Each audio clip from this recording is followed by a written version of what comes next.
ඒත් එක්කම මෙම්බර්ස්ලා 3000කට වැඩි ප්‍රමාණයක් මේ වෙද්දී අපිත් එක්ක එකතුලා ඉන්නවා.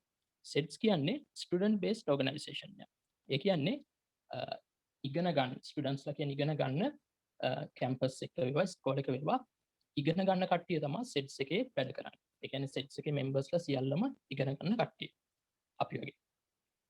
සෙට්ස් මේ වෙද්දී මම කිව්වා chapters 18ක් විතර පිළිලා තියෙනවා කියලා. ඒ අතරින් විශේෂ chapter එකක් තමයි sets juniors කියන්නේ. ඒ කියන්නේ ඉතුරු ඔක්කොම sets chapters campus ඇතුලේ තමයි තියෙන්නේ.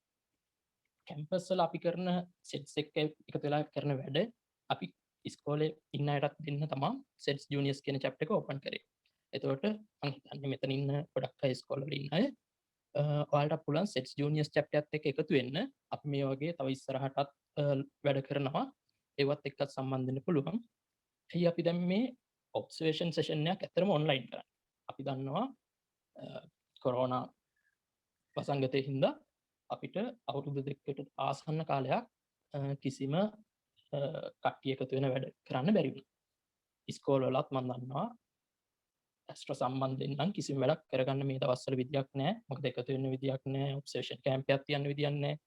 ඒක හින්දා තමයි අපි තීරණය කරේ ටිකක් වෙනස් විදියකට virtual අත්දැකීමක් වලට දෙන්න ඔබ්සර්වේෂන් ඉන්ට්‍රොඩක්ටරි ඔබ්සර්වේෂන් සෙෂන් එකක් වලට ගේන්න. මම හිතනවා ඔයාලා මොන හරි දෙයක් මේක ඉගෙන ගනී කියලා. ඒ වගේම බලාපොරොත්තු වෙනවා ඉස්සරහට සෙට්ස් එක එකතු වෙලා වැඩ කරයි. බොහොම ස්තුතියි. හරිද? හරි. ස්තුතියි සුපුල්. අභ්‍යවකාශ නිරීක්ෂණය කියන්නේ ගොඩක් ඉන්ටරෙස්ටිං දෙයක්. ඔයාලා මේ ගැන කලින් අධ්‍යයනය කරලා ඇති. සමහර ලොකු අවබෝධයකුත් නැතුව ඇති. ප්‍රශ්නයක් නැහැ. සෙට්ස් පෙර අපි ඔයාලට අද ඒ ගැන මුලින් ඉඳන්ම කියලා දෙන්න ලෑස්තිලා ඉන්නේ. හොඳයි.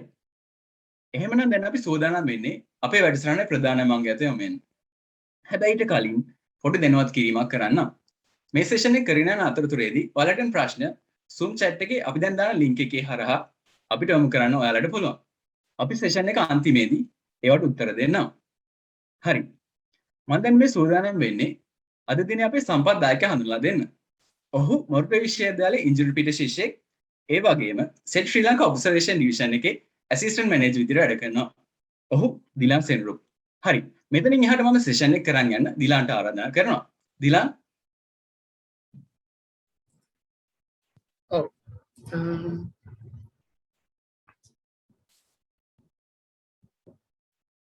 හරි.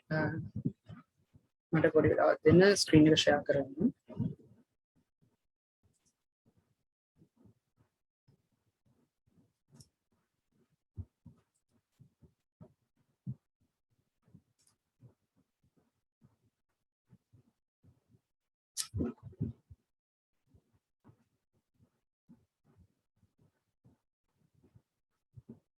හරි. මගේ ස්ක්‍රීන් එක පේනව නේද? Yes.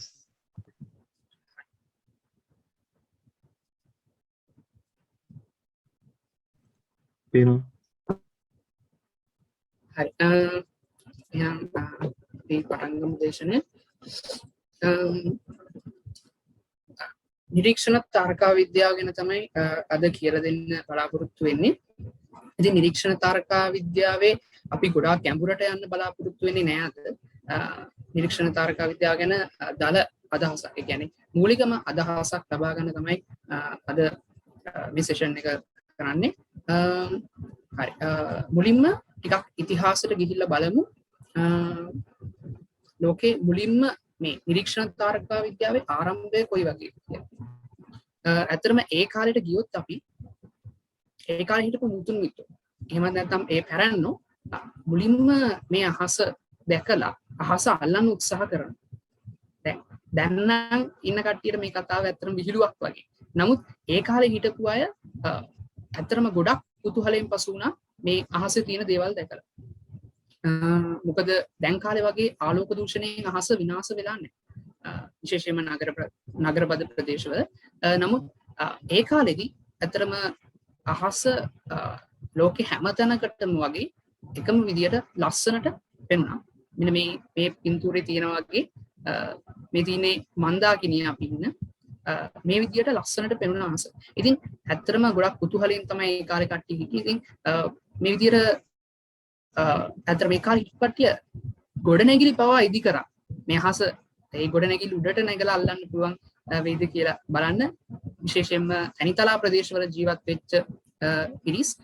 ඉතින් මෙහෙම දියුණු වෙලා ඇවිල්ලා අන්තිමේදී එක තැනකදී මම හිතන්නේ ඔයගොල්ලෝ අහලා තියෙනවා හැන්ස් ලිපර්ෂි කියන පුද්ගලයා මේ දුරේක්ෂයක මූලධර්මය ඉදිරිපත් කරනවා. කාච දෙකක් අරගෙන මෙහෙම යා බලද්දී යම් කිසි දෙයක් එයාට ලං වෙලා පෙනිලා මෙතනින් පස්සේ මෙන්න මේ මූලධර්මය ටික ටික වැඩි දියුණු වෙගෙන යනවා ඉදිරියට. ඊට පස්සේ අපිට එනවා ප්‍රධාන චරිතයක් අපි දන්න විශේෂ තාරක විද්‍යාඥයෙක් දාර්ශනිකයෙක් ගැලීලියෝ ගැලීලි. ඉතින් මෙතනදී ගැලීලියෝ ගැලීලි ඇත්තටම දුරේක්ෂයක් නිර්මාණය කරනවා. දිග බටයක් වගේ එකක් මම හිතන්නේ දැකලා ඇති කට්ටිය.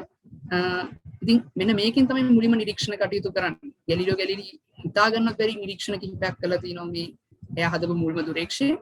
ඉතින් එතනින් එහාට තවත් දුරට මේ දුරේක්ෂය කියන එක දියුණු වෙනවා. ඊට පස්සේ අයිසැක් නිව්ටන් කියන පුද්ගලයා ලෝක ප්‍රසිද්ධ විද්‍යාඥයා මේ දුරේක්ෂයේ ආකෘතිය වෙනස් කරනවා. දුරේක්ෂයේ ආකෘතිය වෙනස් කරලා වෙනම ආකාරයක දුරේක්ෂයක් නිර්මාණය කරනවා. ඉතින් ඔහුම ඇවිල්ලා දුරේක්ෂයේ තියෙන අඩුපාඩු දෝෂ ඔක්කොම මගහරවාගෙන අන්තිමේදී ඉතා හොඳ මට්ටමක දුරේක්ෂ දැන් මේ වෙනකොට හැදිලා තියෙනවා.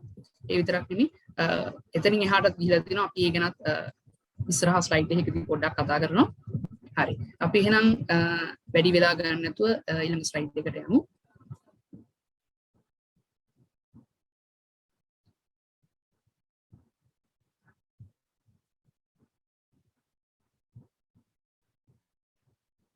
හරි. මුලින්ම මට කතා කරන්න ඕනේ මෙන්න මේ දේ ගැන. ఖగోళය කියන එක ගැන. ఖగోళය කියලා කියන්නේ ඊට කලින් මම කියන්නම් අපිට මේ පේන තරු එකම මට්ටමක නෙමෙයි එක එක තරු තියෙන එක එක දුරවල්. දැන් උදාහරණයක් විදියට මෙන්න මේ රූපේ පේන විදියට මේ තියෙන්නේ අපිට රෑ හස්තේ පේන තරු. දැන් මේ දේවල් තියෙන්නේ අතර මේ ඉන්නේ සූර්යයාට පොඩ්ඩක් මෙහායින් ඉන්න තමයි අපේ ග්‍රහලෝකේ තියෙන්නේ ගොඩාක් ළඟින්. මේ ඊට වඩා ගොඩාක් දුරින් තමයි මේ තරු තියෙන්නේ. ඉතින් මේ තරු තියෙන්නේ එක එක දුරවල් වල. මෙතනත් පේනවා මෙන්න මේ ඔරායන් කියන එක. මම හිතන්නේ හැමෝම දන්න ප්‍රසිද්ධම තාරකා මණ්ඩලය කිව්වොත් නිවැරදි ඔරායන්. ඉතින් ඔරායන් තාරකා මණ්ඩලයේ තියෙන මෙන්න මේ තරු අපිට එක ළඟ වගේ පෙවුනට ඇත්තටම ඒ තරු තියෙන මෙන්න මේ විදිහේ දුර වෙනස් වීමක් අනුව.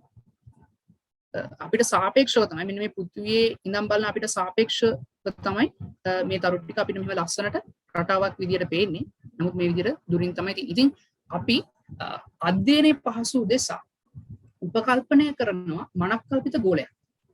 මේ තරු ඔක්කොම මෙන්න මේ තරු ගෝලයේ නිකන් අලවල තියෙනවා වගේ අයිඩියා එකක් තමයි අපි ගන්න. මෙන්න මේ මනක්කල්පිත ගෝලයට තමයි ఖగోళය කියලා කියන්නේ. එහෙම නැත්නම් තරු ගෝලය. හරි. මේ තියෙන එහෙම අපිට හිතන්න පුළුවන් මෙහෙම පෘථිවිය මැද්දේ තියෙනවා. අපි වටේ තියෙන ඔක්කොම තරු මෙන්න මේ විදිහට ගෝලයක ආකාරයට පිහිටනවායි කියලා. හරි. මෙන්න මෙහෙම උපකල්පනය කරලා තමයි අපි ඉදිරියට අධ්‍යයනය කරන්නේ මේ තරු සහ තාරකා මණ්ඩල ගැන. හරි. ඊළඟට තවත් වැදගත් මාතෘකාවක් constellations. මොනවද මේ constellations කියලා කියන්නේ? ඇත්තටම constellation එකක් කියලා කියන්නේ අන්තර්ජාතිකව සම්මත කරපු දෙයක්. ඔයගොල්ලෝ අහලා ඇති ඒ කාලේ ඉඳන්ම විවිධ පුද්ගලයෝ පොළොමි වගේ දාර්ශනිකයෝ ඉතින් මේ තාරකා මණ්ඩලය ඒගොල්ලෝ හඳුනාගෙන ඒ කියන්නේ අතරම අහසේ දකින්න තියෙන දීප්තිමත්ම තරු එක ළඟ තියෙන දීප්තිමත්ම තරු එකතු කරලා ඒගොල්ලෝ රටා නිර්මාණය කරනවා අතීතයේ තිබ පුරාවෘත්ත ඒ වගේම එක එක දේවල් එක එක සත්තු මෙන්න මේ වගේ දේවල් වලට අදාළව මේගොල්ලෝ අහසේ අඳුන ගන්න ඒ රටා ඒ නම් වලින් ඒගොල්ලෝ අඳුනගන්නේ කියන්නේ පුරාවෘත්ත වල ඉන්න චරිතවල ඒ නම් වලින් නම් කරනවා නම් කරලා ඉදිරිපත් කරනවා තරු සිතියම් විදියට ඒ කාලේ ඉඳන්ම මේක වෙලා තිනවා. ඉතින් කොහොම හරි යම් කිසි සම්මතයක් ඕන හින්දා 1922 දී වගේ මට මතක විදියට IAU International Astronomical Union එහෙම නැත්නම් අන්තර්ජාතික තාරකා විද්‍යා ඒකකයේ විසින් සම්මත කරනවා මෙන්න මේ විදියට තාරකා මණ්ඩල 88ක් සම්පූර්ණ ఖగోళයේ තියෙන විදියට. සම්පූර්ණ khagoleyම තාරකා මණ්ඩල 88ක් තියෙන විදියට සම්මත කිරීමක් කරනවා. ඊට පස්සේ 1928 දී වගේ ඒ හැම එකටම අදාළව වෙනම ඉඩමක් ලබා දෙනවා. ඒ කියන්නේ මායිම් වෙන් කරනවා. මුළු khagoleyම මායිම් වලින් වෙන් කරනවා ඉඩම් 88ක්. කොටස් 88ක් එහෙම නැත්නම් ඉඩම් 88ක් හැදෙන විදියට. ඒතකොට මේ හැම ඉඩමකම මේ තාරකා මණ්ඩලය ගානේ අන්තර්ගත වෙනවා. මේ පේන්නේ විදියට මේ තියෙන්නේ සිග්නස්. එහෙම නැත්නම් හංසයක් කියන තාරකා මණ්ඩලය. ඉතින් මේක තියෙන්නේ මෙන්න මේ රතු පාටින් වෙච්ච ඒ ඉඩමේ ඒ මායිමේ ඇතුලේ. හරි. ඉතින් මේක කරන්නේ අතරම තාරකා විද්‍යා කටයුතු වලදී අධ්‍යයනයේ පහසුව උදෙසා මම උදාහරණයක් විදියට කිව්වොත් හිතන්න මෙන්න මෙතන ඉන්න ජුපිටර්. ජුපිටර් කියන්නේ බ්‍රහස්පති ග්‍රහලෝකේ. ඉතින් අපිට අහසේ දැන් ජුපිටර් දැන් බ්‍රහස්පති පවතින ස්ථානය ගැන කියන්න වුණොත් අපිට පහසුවෙන් කියන්න පුළුවන් කැප්‍රිකෝනස් කියන කන්ස්ටලේෂන් එක. එහෙම නැත්නම් කැප්‍රිකෝනස් කියලා කියන්නේ මකර. මකර කියන තාරකා මණ්ඩලයේ තමයි දැන් මේ වෙලාවේ බ්‍රහස්පති ග්‍රහලෝකයේ තියෙන්නේ කියලා අපිට කියන්න පුළුවන්. ඒ පවතින ඉඩම කියන්නේ පසුබිම් කරගෙන තියෙන තාරකා මණ්ඩලය උදව් කරගෙන අපිට යම්කිසි ಖಗೋලීය වස්තුවක පිහිටීම කියන්න පුළුවන්. මම ಖಗೋලීය වස්තුන් කියලා අදහස් කරේ අතරම මේ වගේ ග්‍රහලෝක, ඉර, අන්ද වගේ දේවල්. හරි. අපි එතනින් එහාට ගියොත් ඊළඟට කන්ස්ටලේෂන් එකක් එක්කම යන වැදගත් මාතෘකාවකට එන්න පුළුවන්. ඒ තමයි ඇස්ටරිසම්ස් කියන මාතෘකාව. ඇස්ටරිසම් එකක් කියන්නේ ඇත්තටම අරකේ අනිත් පැත්ත. අරක කන්ස්ටලේෂන් කියන එක අන්තර්ජාතිකව සම්මත වෙච්ච දෙයක්. දැන් මේ ඇස්ටරිසම් කියන එක අන්තර්ජාතිකව සම්මත වෙච්ච දෙයක් නෙමෙයි. අර විදියට. මේක අපි වෙනම අඳුනගන්න රටා වගේ පසු කාලීනව මම හිතන්නේ ඒවත් විශේෂයෙන්ම නම් කිරීමක් කරලා තියෙනවා. දැන් මේ ඇස්ටරිසම්ස් හැදෙන්නේ ඇත්තටම මම හිතන්නේ මෙතනින් බලා ගන්න පුළුවන් ඔයගලන්ට ඇස්ටරිසම්ස් හැදිලා තියෙන විදිය. සමහර ඇස්ටරිසම්ස් නිර්මාණය වෙලා තියෙන්නේ එක්තරා තාරකා මණ්ඩලයක් ඇතුළේ. සමහර ඇස්ටරිසම්ස් නිර්මාණය වෙලා තියෙන්නේ තාරකා මණ්ඩල කීපයක් උදව් කරගෙන. දැන් මෙතනට આવොත් මේ තියෙන්නේ බිග් ඩිපර් කියන ඇස්ටරිසම් එක. මේ තියෙන්නේ මහා වලසා කියන තාරකා මණ්ඩලය. ඒතර මේ තියෙන්නේ සිංහ කියන තාරකා මණ්ඩලය මෙතන ලියෝ. ඒකේ ඉදිරිපස කෑල්ල මේ සිංහගේ ඔළුව වගේ එන කෑල්ල ඇතරම දෑකැත්තක ස්වභාවයක් ගන්න. ඒ හින්දා අපි ඒක දෑකැත්ත කියලා නම් කරනවා සිකල්. සිකල් දෑකැත්ත කියලා නම් කරනවා. ඒක ඇස්ටරිසම් එක. එතකොට මෙතන පේන ඔයගලන්ට ලොකු ඇස්ටරිසම් එකක්. මේකට කියනවා සිසිර වෘත, එහෙම නැත්නම් සිසිර ෂඩාස්ත්‍රය. එහෙම නැත්නම් සිසිර පාපන්දුව. මේ ඔක්කොම නම් වලින් හඳුන්වන්නේ මෙන්න මේක. මේක විහිදෙනවා හසේ ඉතා විශාල පරාසයක. ඔයගලන්ට පේනවා තාරකා මණ්ඩල කීපයක් 1 2 3 4 5 6ක් ආවරණය කරගෙන තමයි යන්නේ. තාරකා මණ්ඩල 6ෙම ප්‍රධාන තාරකා. මේ කුඩා බැල්ලා තාරකා මණ්ඩලයේ ප්‍රොසියොන් කියන දීප්තිමත් තාරකාව, මිථුන තාරකා මණ්ඩලයේ පොලක් සහ කැස්ටර් කියන තරු, ඒ වගේම ඔරිගා තාරකා මණ්ඩලයේ කැපෙලා, වෘෂභ තාරකා මණ්ඩලයේ ඇල්ඩෙබරන් කියන තරුව, ඒ වගේම ඔරයන් තාරකා මණ්ඩලයේ රිජල් කියන තරුවත්, මහ බල්ලා තාරකා මණ්ඩලයේ සීරියස්. සීරියස් කියන්නේ අතරම අහසේ රාත්‍රී අහසේ තියෙන දීප්තිමත්ම තාරකාව. ඉතින් මෙන්න මේ තරු කිහිපයම යා කරගෙන තමයි මෙන්න මේ ඇස්ටරිසම් එක නිර්මාණය වෙන්නේ. ඔරයන්ගේ බෙල්ට් එකත් ඇස්ටරිසම් එකක්, ඔරයන්ගේ කඩුව ඇස්ටරිසම් එකක්, ඔරයන්ගේ ෂීල්ඩ් එකත් ඇස්ටරිසම් එකක්. මෙන්න මේ විදිහේ ඇස්ටරිසම්ස් රාශියක්ම දැක් ගන්න පුළුවන් අහසේ. හරි. තව මෙතන වැදගත් ඇස්ටරිසම් එකක් තියෙනවා මම සඳහන් කරන්නම්. මෙන්න මේ තරු තුන යා කරලා හැදෙන ඇස්ටරිසම් එකක් බෙටල්ජූස්, සීරියස් සහ ප්‍රොසියොන් කියලා. අතරම සමපාද ත්‍රිකෝණයකට ආසන්න වෙන ඇස්ටරිසම් එකක් මේක. මම හිතන්නේ ලස්සනට බලා ගන්න පුළුවන් අහසේ බැලුවොත්. මේ දීප්තිමත්ම තරු තුනක් තියෙන්නේ. අනිත් තරු පේන්නේ නැති අවස්ථාවලදී මේ තරු තුන බලා ගන්න පුළුවන් මේ ගොඩක් වෙලාවට. හරි. මම හිතනවා දැන් ඇස්ටරිසම්ස් ගැන හොඳ අවබෝධයක් තියෙනවා. අපි ඉස්සරහට කතා කරනවා. මේ දැන් මේ තියෙන ඔක්කොම ඇස්ටරිසම්ස් අපිට ඇහැට පේනවා. නමුත් ඇහැට PVS වල පේන්නේ නැති ඇස්ටරිසම්ස් තියෙනවා. අපි එහෙම එකක් ගැන ඉස්සරහට කතා කරනවා. හරි. එහෙනම් මම හිතනවා කන්ස්ටලේෂන්ස් ඇස්ටරිසම්ස් ගැන මූලික අයිඩියා එක එන්නේ නැති කට්ටියටම අපි ඉස්සරහට යමු. හරි මම කැමති ඔරායන්ට එන්න මුලින්ම මොකද ඔරායන් කියන්නේ ජනප්‍රියම තාරකා මණ්ඩලය කියලා මම කලිනුත් කිව්වා. මේ තියෙන ඔරායන්ගේ බෙල්ට් එක. මේක තමයි ඔරායන් අඳුන ගන්න පුළුවන් ලේසිම ක්‍රමවේදය. සමහරු මෙතන ඉන්න අය අඳුනගෙන ඇති ඔරායන් ලේසියම මීට කලින් හොඳ පළපුරුද්දක් ඇති ඇති. ඉතින් ඔරායන්ගේ බෙල්ට් එක තමයි අඳුන ගන්න ලේසියම. ඉතින් ඔරායන්ගේ බෙල්ට් එකත් එක්ක මෙතන ඔරායන්ගේ කඩුව අඳුන ගන්න පුළුවන් ලේසියම. ඔරායන්ගේ බැලුවොත් මේ ප්‍රධාන තරු හතරක් තියෙනවා. මේ ටික මැදි කරගෙන බෙටල්ජූස් රීජල් කියන තරු ප්‍රසිද්ධයි ප්‍රධානයි. මම හිතන්නේ දන්නවා ඇති බෙටල්ජූස් කියන්නේ ඇල්ෆා ඔරියෝනිස්. මේ මම කියන්නේ බේර් කියලා නාමකරණයක්. තාරකා පිළිබඳව තියෙන බේර් කියන නාමකරණයට තමයි මේ ඇල්ෆා ඔරියෝනිස් කියන නම මම මේ බෙටල්ජූස්ට දෙන්නේ. රිජල්ට දෙන්නේ බීටා ඔරියෝනිස් කියන නම. අතරම බේර් නාමකරණයේදී කරලා තියෙන්නේ යම්කිසි තාරකා මණ්ඩලයක් අල්ලගෙන මේ තාරකා මණ්ඩලයේ තියෙන සියලුම තාරකා මේ කියන්නේ ඔයගොල්ලෝ දන්නවා ග්‍රීක හෝඩියේ අකුරු තියෙනවා 25 26ක් විතර. ඉතින් මෙන්න මේ අකුරු පිළිවෙලට දීලා තියෙනවා මේ තාරකා මණ්ඩලයේ තියෙන දීප්තිය පිළිවෙලට. මේ තාරකා මණ්ඩලයේ තියෙන තරුවල දීප්තිය පිළිවෙලට මේ අකුරු දීලා තියෙනවා. එතකොට බේර් විසින් අඳුනගෙන තියෙනවා මේ ඔරායන් තාරකා මණ්ඩලයේ දීප්තිමත්ම තාරකාව බෙටල්ජූස්. ඒ හින්දා තමයි යාට ඇල්ෆා ඔරියෝනිස් කියන නම දෙන්නේ. ඊළඟට දීප්තිමත්ම තාරකාව රිජෙල්. හින්දා යාට බීටා ඔරියෝනිස් කියලා නම දෙනවා. ඉතින් ඇත්තටම කාලයත් එක්ක මේක වෙනස් වෙලා තිනවා. මම හිතන්නේ ඇත්තටම කිව්වොත් බෙටල්ජූස් කාලයත් එක්ක යාගේ දීප්තිය ටිකක් වෙනස් කරගන්න කෙනෙක්. ඒ හින්දා මම හිතන්නේ බේර් විසින් නිරීක්ෂණය කරද්දී මෙයාගේ දීප්තිය වැඩි වෙලා තියෙනවා. කොහොම හරි දැන් මෙයාගේ දීප්තිය අඩුයි. රිජෙල් තමයි මේ වෙනකොට දීප්තිමත්ම තාරකාව. ඒතකොට බීටා ඔරියෝනිස් කියන තාරකාව තමයි ඔරායන් තාරකා මණ්ඩලයේ දීප්තිමත්ම තාරකාව වෙන්නේ බෙටල්ජූස්. හරි. මීට අමතරව තියෙන තරු තමයි මේ තියෙන්නේ මේස්ටා.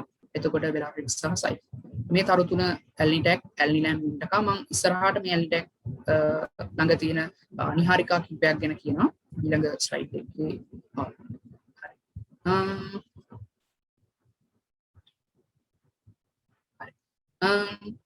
මෙතනට ආවොත් මේ තියෙන්නේ ඔරායන් නිහාරිකාව. මෙන්න මෙතන ඔරායන්ගේ කඩුවේ මැද හරිය තමයි මෙන්න මේ ඔරායන් නිහාරිකාව පිහිටලා තියෙන්නේ. මේ තරුව මම කලින් කිව්වා ඇල්නිටැක්. එතන තියෙනවා මන්දාකිනි නිහාරිකා දෙකක් ගැන මම ඊළඟ ස්ලයිඩ් එකේදී කියනවා. මෙතන මේ කඩුවේ මැද හරිය තමයි ඔරායන් නිහාරිකාව පිහිටලා තියෙන්නේ. හරි. මේ තියෙන ඔරායන් නිහාරිකාව. දැන් ඔරායන් නිහාරිකාව කියලා මේ පින්තූරේ දැක්කම ගොඩක් අය පටල ගන්නවා මේ සම්පූර්ණ මේක ඔරායන් නිහාරිකාව. එහෙම නෙමෙයි. මෙන්න මේ කොටස තමයි. මෙන්න මේ රතු කඩේරෙන් මම වෙන් කරලා තියෙන මෙන්න මේ පල්ලෙහා කොටස තමයි ඔරායන් නිහාරිකාව වෙන්නේ. ඒකට M42 කියලා කියන මේ 42 කියලා මම කියන්නේ මෙසිය නාමකරණය යටතේ. ඒතර මෙසිය නාමකරණය කියලා කියන්නේ අර වගේම නාමකරණයක්. හැබැයි මෙසිය නාමකරණය දීලා තියෙන තරු වලට නෙමෙයි ගැඹුරු ආකාශ වස්තුන් වලට. උදාහරණයක් විදියට ඒ කියන්නේ නිහාරිකා, මන්දාකිනි, ගෝලීය තරු පොකුරු, විවෘත තරු පොකුරු මෙන්න මේ වගේ දේවල්. එතකොට මේකෙන් 42 මේකෙන් 43. මෙසිය නාමකරණය ගැන තව පොඩ්ඩක් කිව්වොත් මෙසිය නාමකරණයේ අංක 110ක් තියෙනවා. මුලින්ම චාල්ස් මෙසිය කියන පුද්ගලයා විසින් තමයි මේ නාමකරණය ඉදිරිපත් කරන්නේ. හැබැයි එතකොට 110ක් තිබෙන්නේ පස්සේ කාලීනව තමයි විවිධ පුද්ගලයෝ විසින් මේක වැඩි දියුණු කරලා ගැඹුරු ආකාශ වස්තු 110ක් වෙනකම් මෙසිය නාමකරණය දීර්ඝ කරන්නේ. එතකොට මෙන්න M43 කියලා මෙතන කියන්නේ ඩිමේරියන්ස් නිහාරිකාවට. එතන මෙතන තව නිහාරිකාවක් තියෙනවා. මම හිතන්නේ උගලන්ට පේනවා නිකම් මෙයා දුවන මිනිහෙක් වගේ. නිකන් ඒ වගේ ස්වරූපයක් තියෙන්නේ. ඒ හින්දාම තමයි මම හිතන්නේ මෙයාට දුවන මිනිසා නිහාරිකා. එහෙම නැත්නම් රනින් මෑන් නෙබියුලා කියලා කියනවා. එතන ඉතින් මේව බලන්නම් අනිවාර්යයෙන්ම දුරේක්ෂකෙන් නිරීක්ෂණය කරන්න ඕන. හැබැයි එහෙමත් බැලුවයි කියලා මේ වගේ මේ රනින් මෑන් නෙබියුලා මෙන්න මේ දේවල් නිරීක්ෂණය කරන්න අමාරුයි. මේ ඩිමේරියන්ස් නිහාරිකාව කියන එක පැහැදිලිව නිරීක්ෂණය කරන්න අමාරුයි දුරේක්ෂකෙන් බැලුවත් කියලා. ඇත්තටම දුරේක්ෂකෙන් බැලුවොත් මෙන්න මේ කොටස පේන්නේ මෙන්න මේ විදියට. දැන් ඇත්තටම ගොඩාක් වෙලාවට නිරීක්ෂණ කඳුරු වලදී මේ ඔරායන් නිහාරිකාව බලන්න ඇවිල්ලා මෙන්න මේක ඔළුවේ තියාගෙන මෙන්න මෙතන තියෙන රූපේ ඔළුවේ තියාගෙන දුරේක්ෂයෙන් බලන සතුටෙන් හැබැයි බලලා යන්නේ බලාපොරොත්තු කඩ වෙච්ච ස්වරූපයක් ඇතුළු. හරි. මේකද ඔරායන් නිහාරිකාව කියලා. කොහොම නෙමෙයි තියෙන්නේ ඉන්ටර්නෙට් එකේ ගිහුවම එන්නේ ඔය විදිහේ ලස්සන රූපනේ. ඔව් ඇත්ත. ඉන්ටර්නෙට් එකේ තියෙන ඒවා අරගෙන තින්නේ තාරකා විද්‍යා ඡායාරූපකරණය ඇස්ට්‍රෝ ෆොටෝග්‍රැෆි වලින් එක්ස්පෝෂර්ස් ඒ කියන්නේ යම්කිසි කාල වකවානුවක් ඇතුළත ගහන ඒ කියන්නේ ආලෝකය ඒ කාලය අපි හිතමු තප්පර 45 ඒ වගේ කාලයක් ඇතුළත ආලෝකය එකතු කරලා අන්න ඒ වගේ ගන්න ඡායාරූපත් යම්කිසි ප්‍රමාණයක් අරගෙන ස්ටැකින් කියලා ක්‍රියාවලියක් යටතේ තමයි මෙන්න මේ ඡායාරූප නිර්මාණය කරන්නේ. ඉතින් ඒක වෙනම පැත්තක් කිව්වොත් නිවැරදි. මෙන්න මේ ඔරයන් නිහාරිකා ඇත්තටම පේන්නේ මෙන්න මේ විදිහට මෙතන මැදේ තරු සෙට් එකක් තියෙනවා. මෙන්න මේ විදිහට පොඩි ක්ලවුඩ් එකක් වගේ පේනවා. තරු කිහිපයක්. හරි. එතන මෙන්න මේ මැද්දේ තියෙන තරු කිහිපය මේක ඇස්ට්‍රිසම් එක. මෙන්න මෙතන තියෙනවා ට්‍රපීසියම් කියලා තමයි අපි එකට කියන්නේ තරු හතරක එකතුවක් ට්‍රපීසියමක් වගේ. මේක මම අර කිව්වා වගේ පියවි ඇසට පේන්නේ නැති ඇස්ට්‍රිසම් එක. හරි. මෙතනට ගියොත් මෙන්න තියෙනවා ඇල්නිටැක් කියන තරුව. මේ ඇල්නිටැක් කියන තරුව ළඟ තියෙනවා මෙන්න මෙහෙම නිහාරිකා දෙකක්. මෙතන ඉන්න එක්කෙනාගේ බලන්න එතන පේනවා අශ්වයෙක්ගේ හිසක් වගේ. අශ්වයෙක්ගේ හිසක් වගේ මේකට කියනවා අශ්ව හිස නිහාරිකාව කියලා. මෙතන තියෙන ගිනි දැල්ලක් වගේ මේකට කියනවා ෆ්ලේම් නිහාරිකාව කියලා. හරි. ඉතින් මේ විදිහට අතට ඔරයන් කියන එක මම මේ සාමාන්‍ය මුලින්ම දේශනාවකදී තෝරගන්නේ ඔරයන් ගැන කියන්නේ ඔරයන් කියන්නේ ගොඩක් මේ වගේ දේවල් වලින් පොහොසත් කියන්නේ නිරීක්ෂණය කරන්න ගොඩක් දේවල් තියෙන තැන ඊට අමතරව බර්නාඩ්ගේ ලූප් එක ඒ වගේම ලැම්ඩෝරියන් ස්ට්‍රින්ග් කියලා තවත් ඒ වගේ අණුක වලා තියෙන ප්‍රදේශ රාශියක් තියෙනවා ප්‍රදේශ කීපයක්ම තියෙනවා ඔරයන්ගේ. ඉතින් මම හිතන්නේ ඔරයන් කියන්නේ ගොඩාක්ම සම්පත් බහුල ප්‍රදේශයක් කියලා රාත්‍රියාසේ. හරි අපි ඊළඟ එකට යමු. ඊළඟට මම එන්නම් වෘෂභ තාරකා මණ්ඩලයට. වෘෂභ තාරකා මණ්ඩලය ගැන කතා කරොත්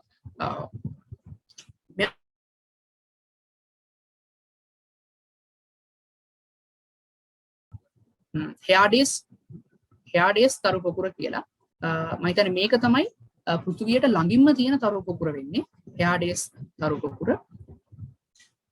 හරි. එතකොට ඇත්තට මේ 7 දින ගැන කිව්වොත් 7 දින ගැන මම පොඩි කතාවක් කියන්නම්. කුමාරිකාව 7 දෙනෙක් ගැන තමයි සඳහන් වෙන්නේ. මේ 7 දෙනාගේ පියා වෙන්නේ ඇට්ලස් කියන යෝධයා. ඉතින් ඇට්ලස් කියන යෝධයා සියුස් ටෙරිග පොඩි යුද්ධයක් මෙහෙवला ඒකට දඬුවමක් විදියට මෙයාව යවනවා අහස ඔසවගෙන ඉන්න. දැන් අහස ඔසවගෙන ඉඳද්දි ඔරයන් එනවා මෙන්න මේ ඇට්ලස්ගේ බිරිඳ සහ දුවරු 7 දෙනාව පැහැරගෙන. ඉතින් මෙන්න මේ හින්දා ඇට්ලස් අහස ඔසවගෙන ඇට්ලස්ට මුකුත් කරන්න බෑ. සියුස් උදව්වක් විදියට මේ දුවව සහ මේ දුවලා 7 දෙනාව සහ බිරිඳව රඳවනවා ගවයෙක්ගේ පිටුපස්සේ. මේ තියෙන්නේ ඒ රූපය අහසේ ඒ විදිහටම බලා ගන්න පුළුවන්. මේ ඉන්නේ වෘෂභගේ පිටිපස්සෙන් ඉන්නවා 7 දින. එතකොට මෙතන ඔරයන් එනවා පැහැරගෙන. ඉතින් බලන්න මේ කතාව එහෙම පිටිම අහසේ තියෙනවා. හරි. මේ තියෙන්නේ ප්ලෙයාඩේස් කියන මේ 7 දින කියන තරු පොකුර. මේ තියෙන්නේ හෙයාඩේස් කියන අර මං කිව්ව අපිට ආසන්නතම තරු පොකුර. හරි. ඇත්තටම මේ තාරකා මණ්ඩල ගැන අධ්‍යයනය කරද්දී මේ ඒවයි පුරාවෘත්තය කියන්නේ ග්‍රීක මිත්‍යා කතා. මෙන්න මේවත් එක්ක අධ්‍යයනය කරද්දී ඇත්තටම වැඩේ සුන්දරයි කියලා මම හිතනවා. මම ගොඩක් වෙලාවට දේශනවලදී මේ ගැන කියනවා. ඒවත් එක්ක අධ්‍යයනය කරන්න කියලා. හරි. අපි ඉස්සරහා එකට යමු. හරි. මේ තියෙන්නේ මහවලසා කියන තාරකා මණ්ඩලය. එතකොට මහවලසා කියන තාරකා මණ්ඩලේ ඔයගලන්ට පේනවා මෙතන තරු 7ක් මම රවුන්ඩ් කරලා තිනවා. මෙන්න මේ තරු 7 ඇස්ට්‍රිසම් එකක් කලින් අපි දැක්කා. මේකට කියනවා නගුල කියලා. එහෙම නැත්නම් සප්ත ඍෂි කියලා. බිග් ඩිපර්. එහෙමත් කියන්න පුළුවන්. හරි. එතකොට මෙන්න මේ තරු 7 මෙන්න මේ තරු 7 මෙන්න මෙතන තියෙන තරු දෙක. මෙන්න මේ තරු දෙක යා කරලා අපිට වැදගත් තරුවක් හොයාගැනීමේ හැකියාව තියෙනවා. මේ දෙක යා කරාම මේ ඇතර මේ තරු ටික ඇල්කයිඩ් නිසාරයෝ මේග්‍රේස් දූබේ සහ මෙරක් කියන තරු දෙක යා කරාම මෙතනට අපිට එන්න පුළුවන් මේ ඉන්නේ පොලාරිස් කියන තරුව. පොලාරිස් කියන්නේ ද්‍රව තාරකාව. අපි ඉස්සරහට ඒක ගැන තවදුරටත් බලමු. එතකොට මේ තියෙන්නේ ලිටල් ඩිපර්. එහෙම නැත්නම් කුඩා වලසා තාරකා මණ්ඩලය තමයි මේ තියෙන්නේ. ඒකට ලිටල් ඩිපර් කියලා කියන කුඩා වලසා තාරකා මණ්ඩලයට ලිටල් ඩිපර් කියන ඇස්ට්‍රිසම් එක කියලාත් නමක් දෙනවා. හරි. එතකොට මෙන්න මේ කතා පුවතේ තියෙන්නේ හරි. එතකොට මෙන්න මේක ගැන තියෙන පසුබිම් කතා බැලුවොත් ඇත්තම සියුස් කියන දෙවියෝ හේරා කියන දෙවඟනට දැනගන්න බැරි වෙන්න මෙන්න මේ කැලිස්ටෝ කියන කියන්නේ හේරා කියන දෙවඟන දකි කියලා බයට මෙන්න මේ කැලිස්ටෝ කියන කාන්තාව පත් කරනවා වලහෙක් බවට. ඊට පස්සේ කැලේ දඩේමනේ එයාගේ පුත්‍රයා ආකස් කියන එයාගේ පුත්‍රයා මේ වලහාට දුන්නකින් විදිනවා. ඊට පස්සේ මේ වලහා මැරෙන්න යනවා. ඉතින් ආකස් කියන පුත්‍රයාත් ශෝකයටපත් වෙනවා. ඉතින් ඒ දෙන්නව ගලව ගන්න ඕන හින්දා තමයි සියුස් ඒ පුත්‍රයාවත් වලහෙක් කරලා මේ දෙන්නව නැට්ටෙන් අල්ලලා අහසට විසි කරයි කියලා කියන්නේ. එතකොට මේ කැලිස්ටෝ කියන වැලහින්න මහවලස බවටපත් වුණා. එයාගේ පුත්‍රයා ආකස් කුඩා වලස බවටපත් වුණා කියලා තමයි පුරාවෘත්තයේ තියෙන්නේ. හරි. මම ඒක ගැන කිව්වේ වැඩිදුර දැන ගැනීම සඳහා. හරි. එතකොට මෙතනට આવොත් මම මෙතන මේ දක්වලා තියෙන්නේ ඇත්තට මේ බිග් ඩිපර් එක වෙනස් වෙන විදිය. අවුරුදු ලක්ෂයක් එහාට ගියාම අවුරුදු ලක්ෂයකට කලින් තියෙන විදිය සහ අවුරුදු ලක්ෂයකට පස්සේ තියෙන විදිය. ඇයි මෙහෙම වෙනස් වෙන්නේ? මේ දැන් බිග් ඩිපර් එක මේ විදිහට ලස්සනට තියෙන එක කාලයත් එක්ක මෙහෙම වෙනස් වෙන්නේ. තාරකා චලනය වෙනකොට දන්නවා තාරු අපෙන් ඈතට යනවා. තරු එක දිශාවලට ගමන් කරනවා. මෙහෙම යනවා. සමහරක් ඒවා මේ පැත්තට යනවා. සමහරක් ඒවා මෙහෙම යනවා. ඒ කියන්නේ ගොඩාක් වෙලාවට තාරකා දක්වන්නේ මෙහෙම අපෙන් ඈතට යනවා සහ අපිට පේන දෘශ්‍ය චලිතය එකතු වෙච්ච චලිතයක්. ඒ කියන්නේ ඈතටත් නෙමෙයි මේ පැත්තටත් නෙමෙයි මෙන්න මේ පැත්තට ඇදේට යන චලිතයක් තමයි තාරකා දක්වන්නේ. ඉතින් මෙන්න මේ හේතුව හින්දා තමයි කාලයත් එක්ක මේ තාරකා මණ්ඩලව මේ හැඩය වෙනස් වීමක් වෙන්නේ. අපි ඉස්සරහට ඒක ගැන තවදුරටත් බලනවා. හරි.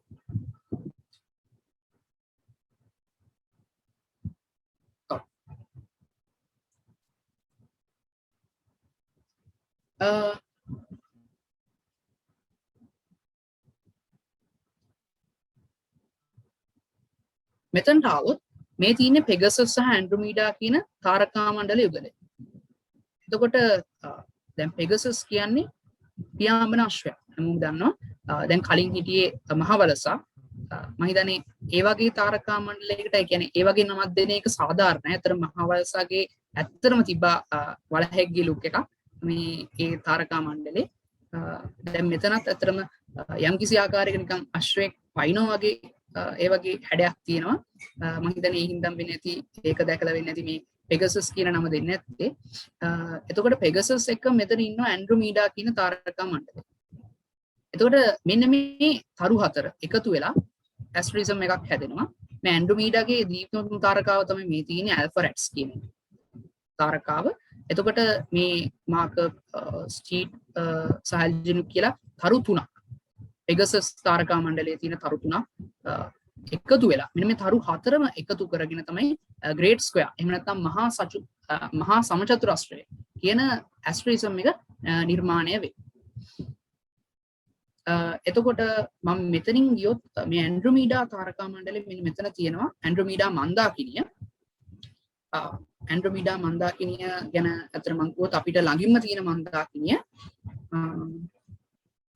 එතකොට ඒ වගේම තමයි මෙයා ඇත්තටම අපිට ඇහැට පේන මන්දාකිනි වලින් හොඳටම පේන එක ප්‍රශ්නේ තියෙන්නේ ආලෝක දූෂණය. ඇත්තටම හොඳ අහසක් නම් අපි හිතමු අපිට යන්න පුළුවන් නම් හොඳ අහසක් තියෙන තැනකට කාන්තාරයක් මැදට වගේ මම හිතන්නේ මේක ඔයගලන්ට බලා ගන්න පුළුවන් හඳ වගේ 6 ගුණයක් විතර දිගකට. ඔයගොල්ලෝ දන්නවා හඳ සාමාන්‍යයෙන් අපේ ඇහි ආපාදනය කරන්නේ කලා 30ක වගේ කෝණයක්. කියන්නේ අංශකයකින් භාගයක්. සූර්ය ආපාතනය කරන්නේ ඒ වගේම කෝණයක් ආතියක වගේ. ඉතින් ඒ වගේ 6 ගුණයක් විතර කියන්නේ අංශක 3ක වගේ ප්‍රමාණයක් අපේ ඇහි ආපාතනය කරන්න පුළුවන් අංශක 3ක කෝණයක් වගේ ප්‍රමාණයක් මේ ඇන්ඩ්‍රොමීඩා මන්දාකිනියට ප්‍රශ්න තියෙන්නේ අපිට පේන්නේ ඒක ආලෝක දූෂණයේ හින්දා. අතරම මම හිතන්නේ ඇන්ඩ්‍රොමීඩා මන්දාකිනි රූපයක් ගත්තොත් අනිවාර්යයෙන් අපිට තවත් මන්දාකිනි දෙකක් පේනවා මෙතන. ඇන්ඩ්‍රොමීඩා මන්දාකිනියට දීලා තියෙන්නේ මෙසිය නාමකරණය M31 කියන නම. මෙතන තියෙන මේ පොඩි මන්දාකිනි M32 කියලා කියනවා. මෙතන තියෙන M101 කියන මන්දාකිනිය. අතන මේක තියෙන්නේ මේකට වඩා ගොඩක් දුරින්. අපිට පේන්නේ නිකන් මන්දාකිනිය ළඟ තියෙන දෙකක් වගේ. නමුත් මේවා තියෙන්නේ ඇති. මම හිතනවා ඒක ගැන අදහසක් තියෙනවා. මම ඊට පස්සේ පොඩි මේකේ පසුබිම් කතාව ගැන පොඩි අදහසක් දෙන්නම්. මේක හැබැයි ගොඩක් අය දන්න කතාවක් වෙන්නේ ඇන්ඩ්‍රොමීඩා පර්සියස් කතාව. ඇන්ඩ්‍රොමීඩා කුමරිය ලස්සනයි. ඉතින් කොහමරි එයාගේ අම්මා මේකට ගොඩක් ආඩම්බර වෙනවා. කැසියෝපියා රෙජිනා. ඉතින් මෙයා කියන දේවල් මේ තමන්ගේ දුව ලස්සනයි කියලා මුහුදු දෙවංගනුන්ට ඇහිලා මුහුදු දෙවංගනු ගිහිලා ඒගොල්ලන්ගේ පියාණන්ට කියනවා. ඒ කියන්නේ මුහුදු අධිපති දෙවියෝ එයා ත්‍රිශූලයෙන් මුහුදට ගහලා සීටස් කියලා රාක්ෂයෙක්ම රාක්ෂය ඇවිල්ලා මේ රාජධානිය විනාශ කරන්න හදනවා. එතකොට බේරෙන්න තියෙන එකම විදිය දුව බිලිදෙන එක. ඒ හින්දා දුව ගැට ගහලා තියෙනවා ගල් කණුවක. මේ අතරතුරේදී තවත් කතාවක් තියෙනවා. පර්සියස් කියන කුමාරයා මිෂන් එකකට ගිහින්. එහෙම නැත්නම් පොඩි වැඩක් ඉවර කරලා කියන්නේ එයාට බාර දීලා තියෙන කාර්යයක්. හැබැයි මෙතනදී පර්සියස් යවන්නේ පර්සියස්ව මරන්න උවමනාවෙන්. නමුත් පර්සියස් මැරෙන්නේ නැහැ. පර්සියස් පරාද කරනවා මෙඩුසා කියන යක්ෂණියව. මම හිතන්නේ දන්නවා ඇති මෙඩුසා ගැන ඔල්වේ 999 ඉන්න චරිතයක්. ඉතින් මෙයාගේ ඇස් දෙක දිහා බැලුවම මිනිස්සු ගල් වෙනවා. මෙහෙම තමයි තියෙන්නේ කතාව. ඉතින් මෙන්න මේ මෙඩුසාව මරලා ඒ කියන්නේ බෙල්ල කපලා මෙඩුසාගේ ඔළුව අරගෙන එනවා පර්සියස්. එයා ඒ මිෂන් එක කම්ප්ලීට් කරයි කියලා වෙන්න. ඉතින් මෙහෙම එන අතරතුරේදී දකින්නවා ගල් කණුව ගැට ගහලා ඉන්න ලස්සන කුමාරිකාවක්. ඉතින් පර්සියස් ඇවිල්ලා පර්සියස් යන්නේ මේ පෙගසස් කියන අශ්වයාගේ පිට. ගිහිල්ලා ඇවිල්ලා කුමාරි දැන් දැකලිවලා පටස් ගාලා නවත්තලා මේ අර ඔළුව දික් කරලා සීටස් කියන රාක්ෂයා කුමාරිකාව කන්න එනවා දකින්නේ. පටස් ගාලා ඔළුව දික් කරලා මේ සීටස් කියන රාක්ෂයාව ගල් කරනවා පර්සියස්. ඊට පස්සේ සීටස් කියන රාක්ෂයා විනාශ වෙලා යනවා. ඊට පස්සේ කුමාරිකාවත් එක්ක ඇන්ඩ්‍රොමීඩාත් එක්ක හුදින් ඉන්නවා කියලා තමයි රික මිත්‍යා කතාවේ තියෙන්නේ. ඉතින් ඔන්න ඔය වගේ දෙයක් තමයි තියෙන්නේ. දැන් මේ කතාව මම කිව්වේ මේ කතාවේ ඉන්න චරිත ගත්තොත් කැසියෝපියා කියන රැජින, එතකොට සෙෆියස් කියන රජතුමා ඇන්ඩ්‍රොමීඩාගේ අම්මයි තාත්තා. එතකොට ඇන්ඩ්‍රොමීඩා කුමාරි. එතකොට මෙන්න මේ පෙගසස් කියන අශ්වයා, පර්සියස් කියන ඒ රණකාමියා, ඒ වගේම සීටස් කියන රාක්ෂයා. බං චරිත 6ක් ගත්තම මේ චරිත 6ම අහසේ දකින්න හම්බ වෙනවා. ගොඩක් වෙලාවට මේ කතාවත් එක්ක චරිත දකින්න හම්බ වෙන්නේ එක ළඟ වගේ. අහසේ අපි ගත්තොත් මේ තාරකා මණ්ඩල ඔක්කොම එක ළඟ වගේ තමයි අපිට දකින්න හම්බ වෙන්නේ. ඉතින් මම කලින් කිව්වා වගේ මම හිතනවා අර මේ විරික මිත්‍යා කතාවත් කියන්නේ ඒක ඇත්තටම ලස්සනයි කියලා වැඩි. පැහැදිලිව අඳුන ගන්න පුළුවන් අපිට මතකත් හිටිනවා තාරකා මණ්ඩල. මෙතන ගොඩාක් පොඩි ළමයි කියන්නේ පොඩි වසර ළමයි හින්දා මම හිතනවා ඒ විදිහට කරොත් ඔයගන්ට හොඳ අදහසක් ගන්න පුළුවන් කියලා මේ කියන තවදුරටත්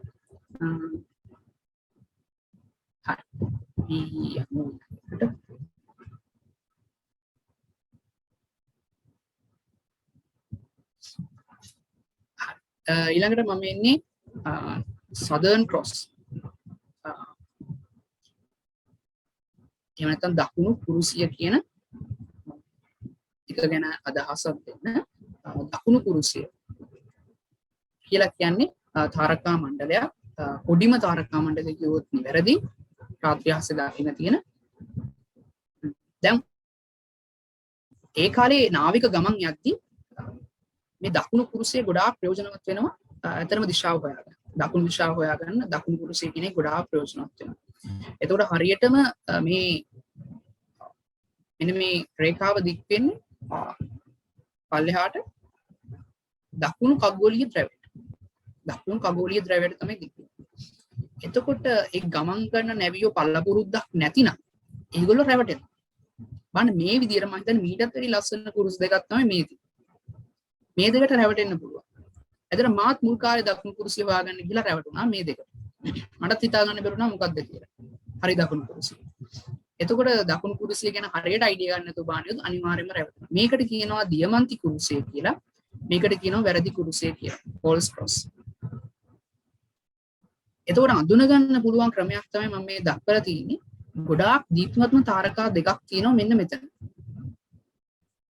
මේ තාරකා දෙක සෙන්ටෝරස් කියන තාරකා මණ්ඩලයේ තාරකා දෙකක්. සෙන්ටෝරස් කියන තාරකා මණ්ඩලයේ තියෙන දීප්තිමත්ම තාරකා දෙක කිව්වොත් වැරදි. ඇල්ෆා සෙන්චුරි සහ බීටා සෙන්චුරි. මේකටම කියනවා රිගිල් කෙන්ටෝරස් කියලා. මේකට කියනවා හැඩාර් කියලා. මෙන්න මේ තරු දෙක රිගිල් කෙන්ටෝරස් සහ හැඩාර් කියන තරු දෙකත් එක්කම මේ පැත්තට ගියොත් අපිට මේ දකුණු කුරුසියේ මෙන්න මේ උඩ තරුව හම්බ වෙනවා. මේ දෙනවා ලේසියෙන්ම අඳුන ගන්න පුළුවන් රාත්‍රී ආසෙදී. ගොඩාක් දීප්තිමත්. හින්දා ප්‍රශ්නයක් වෙන්නේ නැහැ. ඉතින් මේ දෙන්නගෙන් අපිට උදව්වක් ගන්න පුළුවන් මේ දකුණු කුරුසිය අඳුන ගන්න. හරි. මම හිතනවා ඔන්න දැන් හදිස්සියවත් කාන්තාරික හරි මුදක හරි තනි වුණොත් දිශාව අඳුන ගන්න පුළුවන්. ගෙදර එන දිශාව දන්න. හරි. මෙතන තියෙනවා ජුවල් බොක්ස් කියලා අරු පොකුරක්. මේක තියෙන මෙතන. අතන මම හිතන්නේ මේක දකුණු කුරුසිය කියන්නේ දුරේක්ෂයක් තියෙනවා නම් නිරීක්ෂණය කරන්න ඕන තාරකා පොකුරු වලින් තරු පොකුරු වලින් වැදගත්ම එකක් තමයි මේක. මේ ජුවල් බොක්ස් කියන තරු පොකුර. මේක ඇත්තටම මම හිතන්නේ බලපු කෙනාටත් හිතීච්ච දේ තමයි මම හිතන්නේ අපිටත් හිතෙන්නේ මේක දිහා බලමු. ඇත්තටම ලස්සනයි. පාට කිහිපයකින් තරු සෙට් එකක් තියෙනවා. ආභරණ මංජුසාවක වගේ ලුක් එකක් තමයි තියෙන්නේ. මේක තියෙන්නේ මෙන්න මේ තරුවට ළඟින්ම තියෙන්නේ. ඉතින් මම හිතනවා දුරේක්ෂයක් තියෙන කෙනෙක් කියන ඒ කියන්නේ මෙතන ඉන්නවනම් දුරේක්ෂ තියෙන අය අනිවාර්යයෙන්ම මේවා නිරීක්ෂණය කරන්න මේ දේවල්. හරි. අපි යමු ඊළඟට.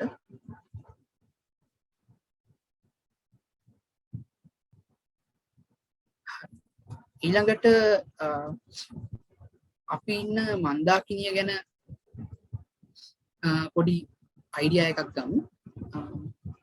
අපි ඉන්නේ ශීරපාතයේ කියන මන්දාකිනිය. එහෙම නැත්නම් මේකට කියනවා මිල්කි වේ කියලා. එතකොට අපිට පේන ඔක්කොම තරු අපිට මේ රෑ අහසේ පේන සියලුම තරු අඩංගු වෙන්නේ මෙන්න මේ මන්දාකිනිය ඇතුළේ. ඒ කියන්නේ මේ මන්දාකිනිය ඇතුලේ තියෙන තරු තමයි අපිට මේ ඔක්කොම පේන්නේ. මන්දාකිනියෙන් එළිය තියෙන තරු අපිට පේන්නේ නැහැ. මන්දාකිනියෙන් එළිය තියෙන දේවල් විදිහට අපිට පේන්නේ තවත් මන්දාකිනිය. මේ වගේ දේවල්. හරි. එතකොට මෙන්න මේ තරු අපිට පේන විදියත් එක්ක අපි අහස දිහා බැලුවොත් මම හිතන්නේ මෙතන ඉන්න අය සමහරක් අය දැකලා ඇති මෙන්න මේ වගේ දෙයක්. මේ තියෙන්නේ අපි ඉන්න මන්දාකිනිය. දැන් අපි ඉන්න මන්දාකිනිය අපිටම පේනවා. එක්තරා විදියක විහිළුවක් වගේ. නමුත් මේක ඇත්ත. මාත් මේක දැකලා තියෙන මුලින්ම දැක්කම ඇත්තටම ඇස් අඳුන ගන්න, ඒ කියන්නේ ඇස් අදාහ ගන්න බැරි වෙනවා. මම දැක්කේ මේක සුදු පාට නිකන් අර විනිවිද පේන රෙද්දක් කියලා වගේ මම දැක්කේ එක පැත්තකින් ඉඳන් අනිත් පැත්තට මුලින්ම දැක්කේ. ඊට පස්සේ මම හිතන්නේ නුවරට ගියාම නුවර ප්‍රදේශයේදී මම හිතන්නේ දවස් දෙකක් වගේ දැක්කා. මේ වගේ ප්‍රදේශයක නම් කවදාවත් මේක දකින්න හම්බ වෙන්නේ නැහැ. මොකද මම අර කලින් කියපු කාරණාව ආලෝක දූෂණයෙන් හින්දා. ඉතින් ඇත්තටම මේක දකින්න නම් අනිවාර්යයෙන්ම නාගරික ප්‍රදේශයෙන් කිලෝමීටර් 50ක්වත් අඩුම තරමේ ඈතට යන්න. හොඳ අහසක් බලාගන්න. මම හිතන්නේ මේක දකින්න ඊටත් වැඩිය ඈතට යන්න වෙයි. නුවර කන්දක උඩට වගේ නැග්ගොත් හොඳට බලා ගන්න පුළුවන්. හැබැයි නුවර නගර මැද්දේ නම් හරියන්නේ නැහැ. එතනත් ආලෝක දූෂණය වැඩි. නුවර කන්දක් උඩටම යන්න වෙනවා නුවර පැත්තේ. එහෙම ගියොත් මේක බලා ගන්න පුළුවන්. ඇත්තටම මේ තියෙන්නේ දැන් අපේ මන්දාකිනිය. අපි බලමු කොහොමද අපිට මේකම පේන්නේ කියලා. දැන් මේ තියෙන්නේ අපේ මන්දාකිනිය. ශීරපතේ මේකේ අපි සූර්යයා ඇතුළු සෞරග්‍රහ මණ්ඩලය පිහිටන්නේ මෙන්න මෙතන. එන්න මේ පොයින්ට් එක. එතකොට මෙතන ඉඳන් දැන් ඔයගොල්ලෝ නිකන් හිතින් හිතලා බලන්න මෙතන ඉඳන් මේ වටේ බලනවා කියලා ඔයගොල්ලෝ. ඉතින් බලද්දි මේ පැත්ත බැලුවොත් ඔයගලන්ට පේන්නේ අපි ඉන්න මන්දාකිනිය. මේ පැත්ත බැලුවොත් පේන්නේ අපි ඉන්න මන්දාකිනිය. මේ පැත්ත බැලුවොත් අපි ඉන්න මන්දාකිනිය. මේ පැත්ත බැලුවොත් අපි ඉන්න මන්දාකිනිය යම් කිසි කොටසක් පේනවා. මේ පැත්ත බැලුවොත් එහෙම. දැන් අපි ඉන්න මන්දාකිනිය අතන නිකන් තැටියක් වගේ. අර ඉස්තර කියන්නේ පුතුවේ රොටියක් වගේ තැටියක් කියලා. ඒ කාලේදී ජුලියස් සීසර්ගේ කතාවේ වෙදාව ගැට්ටෙන් දොට්ට දාන්න ගිහින් අනේ ඒ විදිහට ඒ කතාව පෘථිවිය ගැන තිබ්බේ. පස්සේ කාරින පයිතගරස් වගේ විද්‍යාඥයෙකුලා ඉදිරිපත් කරා පෘථිවිය ගෝලාකාරයි. දැන් මේ අපි ඉන්න මන්දාකිණි මෙන්න මේ වගේ හැඩයක් තමයි ගන්න. එතකොට අපිට තැටියක ස්වභාවයක් තියෙනවා නම් මේ මන්දාකිණි අපි මැද්දේ නම් ඉන්නේ හරියට මැද්දෙන් පොඩ්ඩක් එහායින් වෙන්න අපිට පටියක් විදිහට පේන්න ඕන මේ මන්දාකිණි. ඒ හින්දා තමයි අපිට මේක පේන්නේ මෙන්න මේ විදිහට පටියක් විදිහට. මං හිතනවා ඒක පැහැදිලි කියලා. එතකොට අනිත් අග කොහෙද තියෙන්නේ? මේ මන්දාකිණි යම්කිසි ඝනකමක් තියෙනවා. මන්දාකිණිට යම්කිසි ඝනකමක් තියෙනවා. එතකොට ඒක අභ්‍යන්තරයේ තමයි අපි. ඒතර අපිට මේ වටේ බලනකොට මන්දාකිණියේ පටියක් වගේ පේනවනම් උඩ යට අනිත් පැති බලද්දි අපිට පේන්නේ මන්දාකිණිය අර ඝනකම හින්දා මන්දාකිණිය ඇතුළේම තරු පේනවා. හැබැයි ඒවා අරතරම් ඝනකමට පේන්නේ නැහැ. මොකද අර මේ පැත්ත බලද්දි තැටිය දිශාව බලද්දි සම්පූර්ණයෙන්ම මේ ගොඩාක් ඈතට ආලෝක වර්ෂ ගාණක් ඈතට අපිට පේනවා අපේ මන්දාකිණිය. මම මුලින් කියන්න ඕන දෙයක් මට මිස්ුනේ. මේ අපේ මන්දාකිණිය ආලෝක වර්ෂ ලක්ෂයක් ආලෝක වර්ෂ ලක්ෂයක නිෂ්කම්භයක් තියෙනවා. එතකොට එක පැත්තක් බැලුවම මේ අපිට පේනවා අපේ මන්දාකිණිය න්‍යෂ්ටික. ඒ මන්දාකිණිය මැද හරිය පේනවා අපිට එක පැත්තකින්. ඒක අපිට රාත්‍රී හාසෙන් නිරීක්ෂණය වෙන්නේ මෙන්න මේ හරියේ සැජිටේරියස් සහ ස්කෝපියස් කියන තාරකා මණ්ඩල මැද. සැජිටේරියස් කියන්නේ ධනු, ස්කෝපියස් කියන්නේ වෘශ්චික. මෙන්න මේ තරු දෙක අතර තමයි අපිට අපේ මන්දාකිණිය න්‍යෂ්ටික ගැලැක්ටික් සෙන්ටර් එක බලා ගන්න පුළුවන්. මම හිතනවා දැන් පැහැදිලි ඇති කියලා කට්ටියටම ඇයි අපිට මන්දාකිණිය පේන්නේ මේ වගේ පටියක් විදියට. එතන අනිත්තරු කොහොමද පේන්නේ කියන එක ගැන අදහසක් එන්නේ නැති කියලා මම හිතනවා.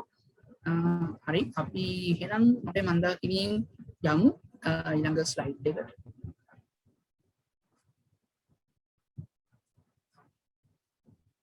අතර මේ දවස්වල නිරීක්ෂණ කටයුතු කරන්න ඉතින් අමාරුනේ කොහොමද? තමන් ගාව දුරීක්ෂයක් තියෙනවා නම් පුළුවන්. එහෙම නැත්නම් අහස නිරීක්ෂණ කඳවුරු කෙරෙන්නේ නැහැ මේ දවස්වල. ඉතින් ඒ හින්දාමයි මම හිතුවේ මෙහෙම ස්ලයිඩ් එකක් දාන්න. මේ තියෙන්නේ ඇත්තටම දුරීක්ෂයකින් නිරීක්ෂණය කරොත් අපිට බලා ගන්න පුළුවන් වෙන විදිහ. මේ තියෙන්නේ බ්‍රහස්පති. ඇත්තට මේ විදිහට තමයි බ්‍රහස්පතිව පේන්නේ දුරීක්ෂයෙන් නිරීක්ෂණය කරොත්. මම හිතන්නේ මේ රූප ටික දැක්කම මීට කලින් දුරීක්ෂකින් බලලා නැති කෙනෙක්ගේ බලාපොරොත්තු බිඳ වැටෙන්නේ නැති අර කලින් කිව්වා වගේ. හරි. දැන් මේ බ්‍රහස්පති දිහා බැලුවම මුලින්ම පේන්නේ මෙන්න මේ වගේ බ්‍රහස්පතිව පේනවා. බ්‍රහස්පතිගේ පටි බලා ගන්න පුළුවන්. ඊට අමතරව මෙන්න මේ චන්ද්‍රය 4 දෙනාව බලා ගන්න පුළුවන්. මේ චන්ද්‍රය 4 දෙනා ප්‍රසිද්ධයි. ගැලීලියානු චන්ද්‍රය කියලා කියන්නේ අයෝ යුරෝපා ගැනිමීඩ් කැලිස්ටෝ කියන චන්ද්‍රය 4 දෙනා ප්‍රධානම චන්ද්‍රය 4 දෙනා බ්‍රහස්පතිගේ. එතකොට කියන්නේ මීට අමතරව බ්‍රහස්පතිට චන්ද්‍රය ඉන්නවා. මම හිතන්නේ මට මතක විදියට 79ක් වගේ. මේ ළඟදී මම හිතන්නේ වැඩි කාලයක් නෑ අවුරුදු කිහිපයකට කලින් හොයාගත්ත බ්‍රහස්පතිට වඩා සෙනසුරුට මම හිතන්නේ චන්ද්‍රය ඉන්නවා කියලා 82ක්ද කොහෙද මට හරියට මේ ගැන කියන්න බෑ මතක නෑ. හරි. එහෙම තමයි. හරි. එතකොට මෙතනට ආවොත් මේ ඉන්නේ අඟහරු. අඟහරු කියන්නේ රතු ග්‍රහය. මෙයාව පේන්නේ ඇත්තටම නිකන් රතු පාටක කුරු පාටකින් තමයි මෙයාව පේන්නේ. ඒ කියන්නේ රතු පාට කුරු පාටකින් පොඩි බෝලයක් විදියට මෙයාව බලා ගන්න පුළුවන්. එතකොට මේ තින්නේ වීනස් සිකුරු ග්‍රහ ලෝකය. සිකුරු ග්‍රහ ලෝකෙ මේ විදියට කලාවක් විදියට තමයි පේන්නේ. මෙහෙම පේනවා. මෙහෙම කලාව විදියට පේනවා. මේ විදියට කලාව විදියට පේනවා. සමහරක් යාට සම්පූර්ණයෙන් පේනවා. සිකුරු ග්‍රහ ලෝකෙත් හරියට නිකන් හඳ වගේ මේ විදියට කලා වෙනස්කම් දක්වනවා. ඇත්තට මෙහෙම වෙන්නේ සිකුරු ග්‍රහය තියෙන්නේ අපිට වඩා අභ්‍යන්තරේ හින්දා. ඒ කියන්නේ සූර්යයා මෙහෙම ඉන්නවා. එතකොට බුධ, සිකුරු, පෘථිවි, අඟහරු. ඔය විදිහට යන්නේ. එතකොට සිකුරු ග්‍රහය ඉන්නේ පෘථිවියට අභ්‍යන්තරේ. එතකොට ඔයගොල්ලෝ හිතලා බලුවොත් ඇත්තටම සිකුරු ග්‍රහය මෙහෙම ගමන් කරද්දී පෘථිවියයි සූර්යයි අතරමැද්දෙන් සිකුරු යනකොට සිකුරුට ආලෝකය වැටෙන්නේ ඉස්සරහට. ඒතර පිටිපස්ස ප්‍රදේශය අඳුරු වෙනවා. එතකොට සිකුරු පේන්නේම නැති තරම්. අර ඒ විදිහට ඔයගලන්ට අයිඩියා එකක් ගන්න පුළුවන් මේ සිකුරුගේ කලා ඇතිවීම වෙනස. ඒතර මේ හරියට යද්දී සිකුරුගේ මේ පැත්තට ආලෝකය වැටෙනවා. එතකොට සිකුරුගේ පේන්නේ යම්කිසි කොටසක් විතරයි. හරිය නිකන් හඳේ වෙන සිදුවීම තමයි. හැබැයි හඳ යන්නේ අපි වටේ. මම ඉල්ලනවා ස්ක්‍රීන් එකේ අඳින්න නැතුව ඉන්නවා හොඳයි කියලා.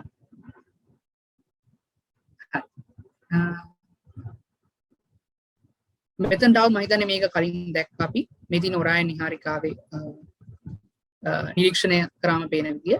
මේ තියෙන්නේ සෙනසුරු ග්‍රහලෝකය නිරීක්ෂණය කරාම පේන විදිය. බාන පොඩි බෝලයක් ඇතුලේ වලල්ලක් තියෙනවා. ඇත්තටම මේක මුලින්ම නිරීක්ෂණය කරන්නේ මේක විතර නෙමෙයි ඔක්කොම දේවල්. මුලින්ම නිරීක්ෂණය කරන්නේ ගැලීලියෝ ගැලීලි. ගැලීලියෝ ගැලීලි හදන අර දුරේක්ෂයෙන් තමයි මේ සියලුම නිරීක්ෂණ කටයුතු සිද්ධ කරන්නේ.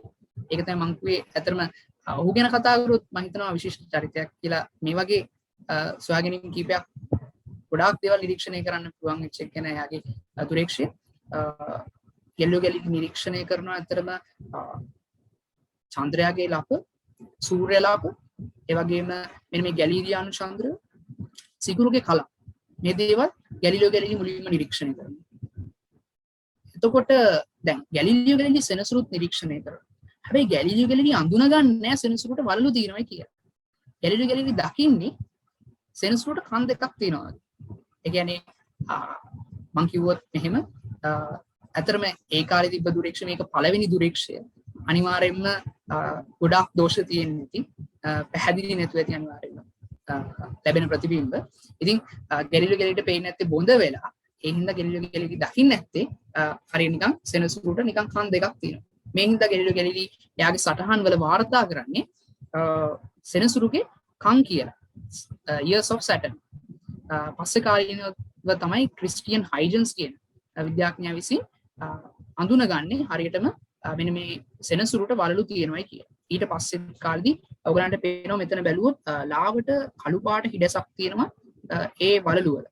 ප්‍රධාන කියන්නේ මේ වලලු දෙකක් වගේ පේනවා. ඒ හිඩස කැසිනි බෙදුම කියලා අපි හඳුන්වනවා. ඒක හොයාගන්නේ ගියෝවානි ඩොමිනිකෝ කැසිනි කියලා වසුගන්න තවත් පුද්ගලෙක් විසින්.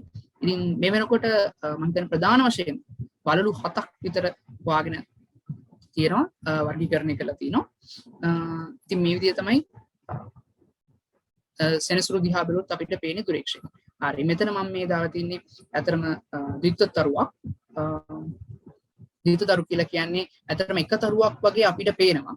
නමුත් අපි දුරේක්ෂයකින් බැලුවොත් එයා ඇත්තටම තරු දෙකක් එතන ඉන්නේ. තරු දෙකක් එකිනෙක වටා ගුරුත්වාකර්ෂණයෙන් බැඳිලා තියෙන තරු දෙකක්. එම් කියන්න පුළුවන්. එතකොට මේකට විභේදන බලය වැඩි දුරේක්ෂයක් ඕන වෙනවා අනිවාර්යයෙන්. උදාහරණයක් විදිහට මම කිව්වොත් මහ වලසා තාරකා මණ්ඩලයේ තියෙනවා ඇල්කොමිස්ටා මිසාර් කියන තරුව. නිරීක්ෂණය කරාම දුරේක්ෂකින් ඇත්තටම තරු දෙකක් කියලා අඳුන ගන්න පුළුවන්. ඇල්කොමිසා කියන ද්විත්ව තාරකා පද්ධතිය ගොඩක් ප්‍රසිද්ධයි. එතකොට මේක මුල් කාලේදී ද්විත්ව තාරකාවක් කියන අඳුනගෙන තිබ්බා. පස්සේ කාලේදී විභේදන බලයේ වැඩි දුරේක්ෂ නිර්මාණය වෙනකොට අඳුන ගන්නවා මෙයා ඇත්තටම තරු 3ක් කියලා. ඊට පස්සේ තවත් කාලයක් යද්දී අඳුන ගන්නවා මෙයා තරු 5ක් කියලා. ඊට පස්සේ අන්තිමට අඳුන ගන්නවා මෙයා තරු 6ක් කියලා. ඉතින් මේ මම හිතන්නේ විභේදන බලය එන්න හොඳ දුරේක්ෂ නිර්මාණය වෙද්දී විභේදන බලයේ වැඩි දුරේක්ෂ නිර්මාණය වෙද්දී ඇත්තටම අඳුන ගන්න පුළුවන් ප්‍රමාණය වැඩි වෙනවා. විභේදනය කියලා කියන්නේ යම් කිසි තැනක තියෙන එක පොයින්ට් එකක් වෙන් කරලා අඳුනා ගන්නයි. විභේදන බලය වැඩි නම් ඒ දෙක ගොඩාක් වෙන් කරලා අඳුන ගන්න පුළුවන්. එතකොට මෙතන තියෙන්නේ ගෝලීය තරු පොකුරක්.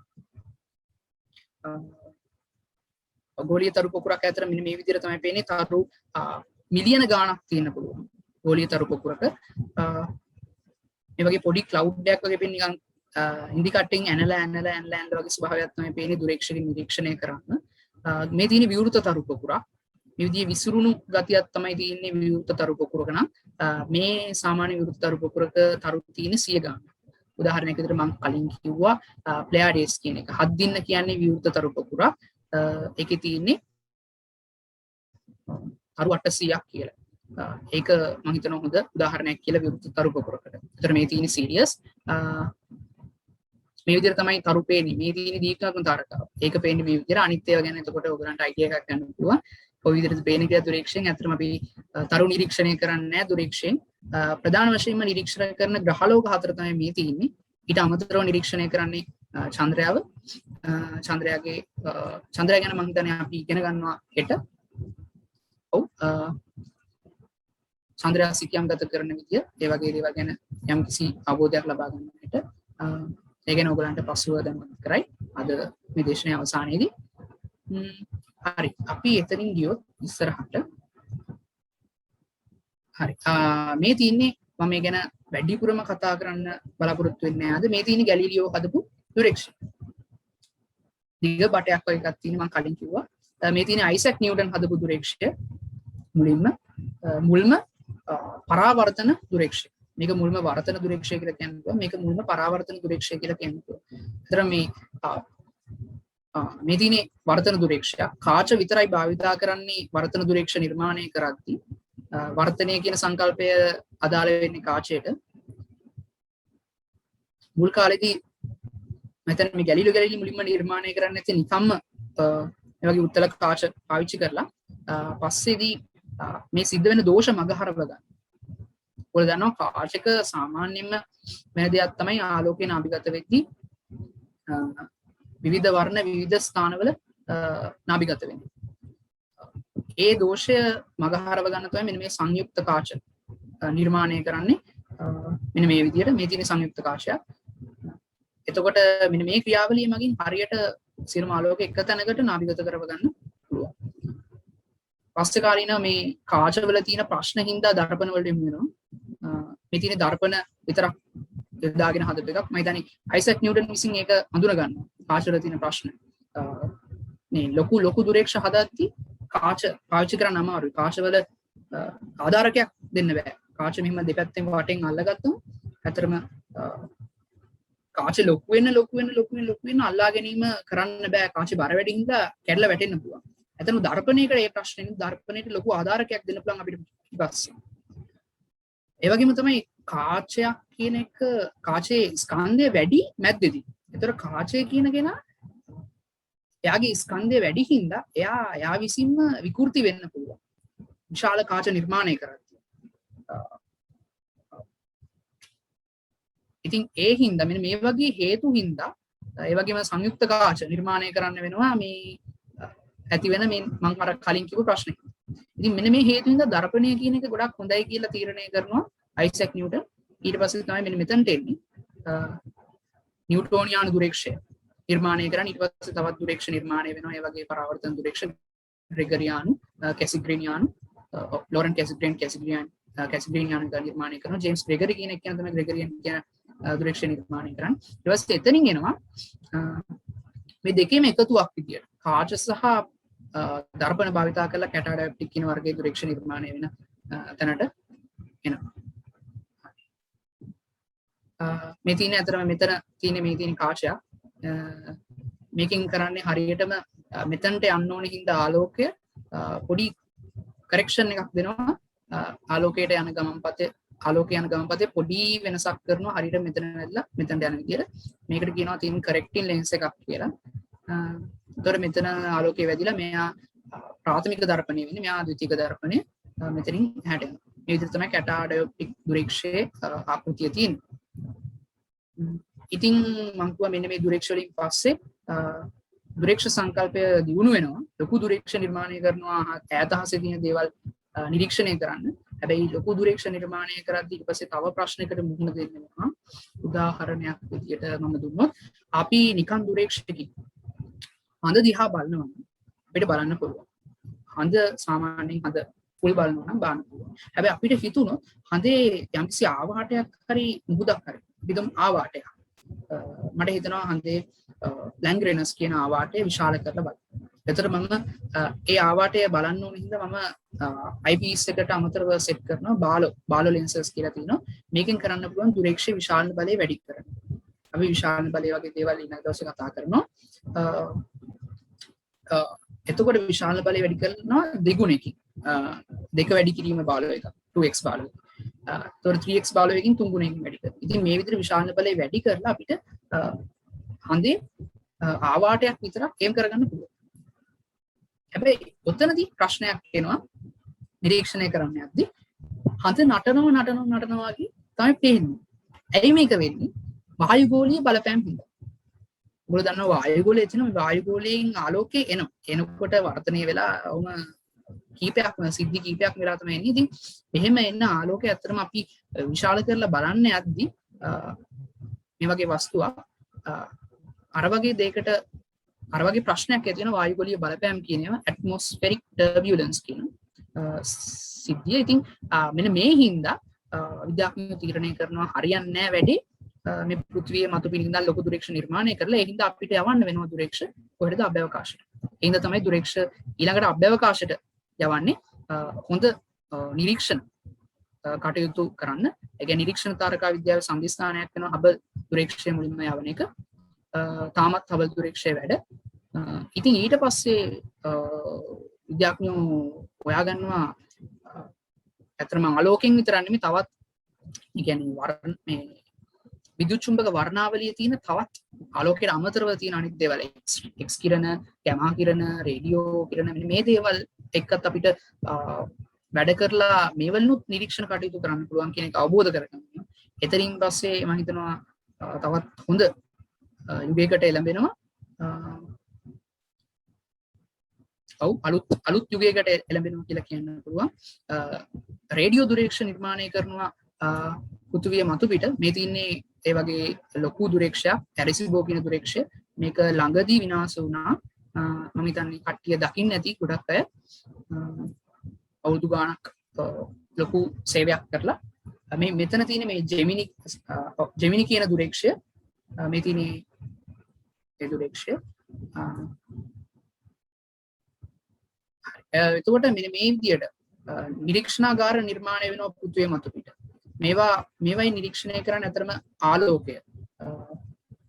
මෙන්න මේ ආලෝකය තමයි මේ වලින් නිරීක්ෂණය කරන්නේ. එතකොට මෙන්න මේ ඇරිසිබෝ වගේ දුරේක්ෂ රේඩියෝ දුරේක්ෂ වලින් රේඩියෝ කිරණ ආශ්‍රිතව තමයි නිරීක්ෂණ කටයුතු කරන්නේ. ඇත්තම පෘථිවියට එන්නේ මෙන්න මේ ආලෝකය සහ රේඩියෝ තරංග විතරයි. අනිත් ඒවා අපේ වායුගෝලය කියන කෙනා මගින් නවත්තන එන්න දෙන්නේ නැහැ. උදාහරණයක් විදිහට ඔයගොල්ලෝ දන්නවා ඕසෝන් ස්තරයේ ස්තරගෝලයේ තියෙන ඕසෝන් ස්තරය. ඒතර මෙන්න මේකෙන් පාරජම්බුල කිරණ පෘථිවියට වැටෙන එක නවත්තනවා. එතකොට පාරජම්බුල කිරණ පෘථිවියට වැටුනොත් ඔයගොල්ලෝ දන්නවා ඇස්වල සුද මෙන්න මේ වගේ පිළිකා මෙන්න මේ වගේ දේවල් ගොඩාක් ඇති වෙනවා. ඉතින් කොහොම හරි මෙයා තමයි ඒ කියන්නේ ඕසෝන් ස්තරය තමයි අපිව ආරක්ෂා කරන්නේ. නමුත් ඒ වගේ මෙයා එක දෙයක් අහුරනවා. ඒ තමයි අපිට නිරීක්ෂණ කටයුතු පෘථිවිය ඉඳන් කරන වැඩි. ඒ කියන්නේ ගැමා කිරණ, X කිරණ මෙන්න මේ වගේ දේවල් යොදාගෙන නිරීක්ෂණ කටයුතු පෘථිවිය ඉඳන් කරන වැඩි එයා අහුරනවා. ඒ හින්දා තීරණය කරනවා මෙන්න මේ X කිරණ, ගැමා කිරණ සම්බන්ධ දුරේක්ෂ පෘථිවි වායුගෝලයෙන් එළියට යනවා. එහෙම ගියේව තමයි මේ තියෙන්නේ ස්පිට්සර් කියන දුරේක්ෂය. මේක X-ray මට මතක විදිහට X-ray ආශ්‍රිතව තමයි නිරීක්ෂණ කටයුතු කරන්නේ. මේ තියෙන්නේ චන්ද්‍ර X-ray කියන දුරේක්ෂය. එයා X-ray සම්බන්ධව තමයි නිරීක්ෂණ කටයුතු කරන්නේ. මේ තියෙනවා කොම්ප්ටන් ගැමා රේ කියන දුරේක්ෂය. ඒ විදිහට අභ්‍යවකාශයට යපු ගැමා කිරණ සම්බන්ධව නිරීක්ෂණ කටයුතු කරන. ඉතින් මේ විදිහට දුරේක්ෂ අභ්‍යවකාශගත කරනවත් එක්කම හබල්ට පස්සේ වෙන ආලෝකය වගේ වෙන විද්‍යුත් චුම්බක වර්ණාවලියේ තියෙන වෙන පරාස වලට අදාළ නිරීක්ෂණ කටයුතු කරන්න දුරේක්ෂය වුණාට පස්සේ මම හිතනවා මේක තමයි ලොකුම වෙනසක් කරන්න يعني අභ්‍යවකාශ නිරීක්ෂණ තාරකා විද්‍යාවේ ප්‍රධානම සංදිස්ථානයක් කියලා මෙන්න මේ අවස්ථාව. ඊළඟට ස්ලයිඩ් එකට ගියොත් හරි මම ඊට පස්සේ පොඩි විශේෂ දේවල් කිහිපයක් ගැන කතා කරන්න බලාපොරොත්තු වෙනවා. එකක් තමයි ප්‍රෙසිෂන් කියන එක. ප්‍රෙසිෂන් කියලා කියන්නේ පූර්වායනය. මේ තියෙනවා ඔයගලන්ට පේනවා මේ බම්බරේ කැරකෙන විදිහ. බම්බරේ යාවටේ කැරකෙනා වගේම එයා මෙතන තවත් කැරකීමක් සිදු කරනවා. ඒ කියන්නේ එයා යාවටේ කැරකෙනා විතර නෙමෙයි එයා තවත් පොඩ්ඩක් සෙල්ලමක් දානවා වගේ තමයි පේන්නේ. එතකොට ඒක මෙතනින් බලාගන්නකොට මේ තියෙන්නේ අක්ෂය වටේ කැරකෙන ගෝලය. මේ ගෝලය යාගේ අක්ෂය වටේ කැරකෙන. මෙතනදී මේ ගෝලය යාගේ අක්ෂය වටේ කැරකෙන ගමන් තවත් වෙනස්ම ආකාරයක කැරකීමක් සිද්ධ කරනවා. එයාගේ අක්ෂය යම්කිසි තවත් ලක්ෂයක් වටා කරකවනවා. මෙන්න මේක තමයි ප්‍රෙසිෂන් එක කියලා කියන්නේ. ඒ ගෝලයේ අක්ෂය තවත් ආකාරයක කැරකීමක් සිද්ධ වෙනවා. එතකොට මේ නියුටේෂන් කියලා කියන්නේ ඊට වැඩිය ටිකක් දරුණු සංකල්පයක්. එතනදී එහෙම කැරගෙන ගමන් තවත් පොඩි දෝලන සිද්ධ කරනවා. ඔයගොල්ලන්ට පේනවා මෙන්න මේ විදිහට දෝලන සිද්ධ කරනවා. ඇත්තටම නියුටේෂන් කියන සංසිද්ධිය තමයි වෙන්නේ පෘථුවියේ. අපි ඒක ගැන කතා කරන්න බලාපොරොත්තු වෙන්නේ නැහැ. ප්‍රෙසිෂන් එක ගැන තමයි කතා කරන්නේ, පූර්වායනය ගැන. පූර්වායනය කියන එක වෙන්නේ පූර්වායන චක්‍රය විහිදෙන අවුරුදු 26000කට. අවුරුදු 26000ක් යනවා පූර්වායන චක්‍රයක් කම්ප්ලීට් වෙන්න. එතකොට ඒකෙදි වෙන්නේ පෘථිවියේ අක්ෂය. ඔයගොල්ලෝ දන්නවා දැන් පෘථිවියේ අක්ෂය තියෙන්නේ පොලාරිස් කියන තාරකාව ළඟ. ඒ කියන්නේ පෘථිවි අක්ෂය කියලා මම කිව්වේ පෘථිවි අක්ෂයේ උත්තර ද්‍රවයේ අක්ෂය යොමු වෙන්නේ පොලාරිස් කියන තාරකාවට. උතුරු ఖగෝලීය ද්‍රවය. ඔහෙම කියන්න පුළුවන් අපි ఖගෝලය ගැන හිතුවොත් උතුරු ఖගෝලීය ද්‍රවය යොමු වෙන්නේ මෙන්න මේ පොලාරිස්ට. ඒතර කාලයත් එක්ක මෙයා වෙනස් වෙනවා කාලයත් එක්ක. මෙන්න මේ ඩෙනේ වේග ඇල්ෆා ඩ්‍රැකොනිස් කියලා කියන්නේ තූබන් කියන තරු. මෙන්න මේ තරු අතර මෙයා වෙනස් වෙනවා අවුරුදු 26000කට සැරයක් මේ විදිහට යනවා. දැන් මේකට හේතුව ඇත්තටම ඔයගොල්ලෝ දන්නවා පෘථිවිය ඇත්තටම ගෝලයක් නෙමෙයි. පෘථිවියේ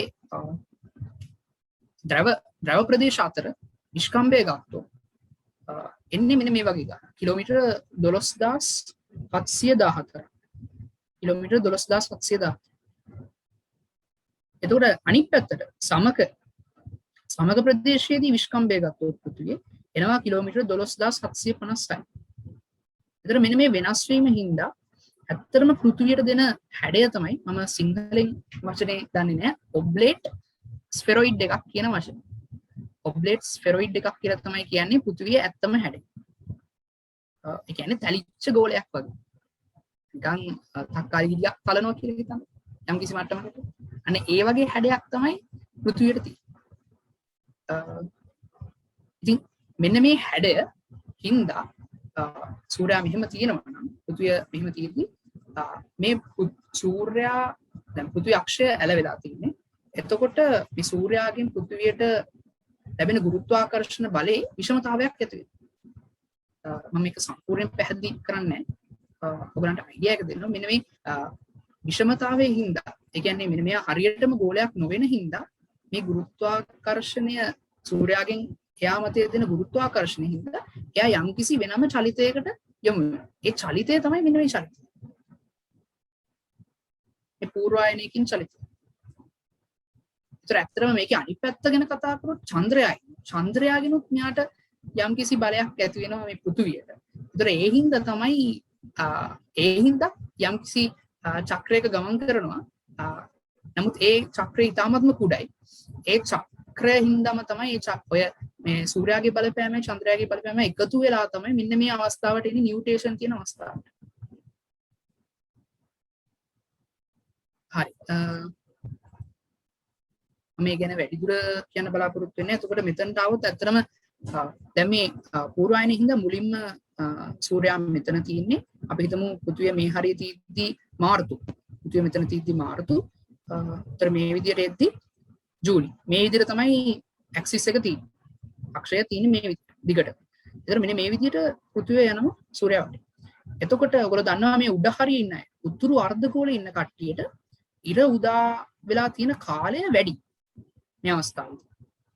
එතකොට ඒගොල්ලන්ට සම එක. මේ හරිය ඉන්න කට්ටියට ඉර උදා වෙලා තියෙන කාලය අඩු. ඒගොල්ලන්ට වින්ටර් එක. එතකොට මේක මෙන්න මේ විදිහට ආවම මාස 6ක වෙනස් වීමක් වෙද්දී උතුරු අර්ධගෝලයට වින්ටර් එක එනවා. දකුණු අර්ධගෝලයට සම එක. මම හිතනවා ඒක පැහැදිලි කියලා. එතකොට දැන් පූර්වායනයේදී වෙන්නේ කාලයත් එක්ක මේ ඇක්සිස් එක වෙනස් වෙනවා.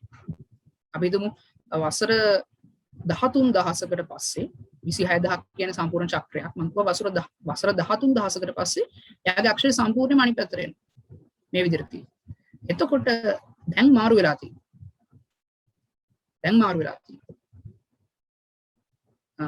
එතකොට මෙතනදී දෙසැම්බර් උතුරු අර්ධගෝලයේ කට්ටියට වින්ට් එක. ඒ කියන්නේ සූර්යයා අහස උදා වෙලා තියෙන කාලය අඩු. දකුණු අර්ධගෝලයේ කට්ටියට සූර්යයා අහස උදා වෙලා තියෙන කාලය වැඩි. ඒගොල්ලන්ට සමනයි. ඒතර මෙතනට ඒ කියන්නේ පැත උතුරු අර්ධගෝලයේ කට්ටියට සමය කියනවා. දකුණු අර්ධගෝලයේ කට්ටියට වින්ට් එක. සම්පූර්ණයෙන්ම වෙනස් වෙනවා කාලයත් එක්ක. මෙන්න මේ සිද්ධියින්ද මම හිතනවා ඒක පැහැදිලි වෙන්නේ නැති කියලා මේ අක්ෂය වෙනස් වීම. ඒකත් එක්ක වින්ටර් සමර් මෙන්න මේ දේවල් ඇති වෙන එක වෙනස් වීම සම්බන්ධව. හරි. අපි ඊළඟ ස්ලයිඩ් එකට යමු. ඊළඟට මම බලාපොරොත්තු වෙන්නේ මෙන්න මේක ගැන කියන්න. රෙට්‍රෝග්‍රේඩ් මෝෂන් එක.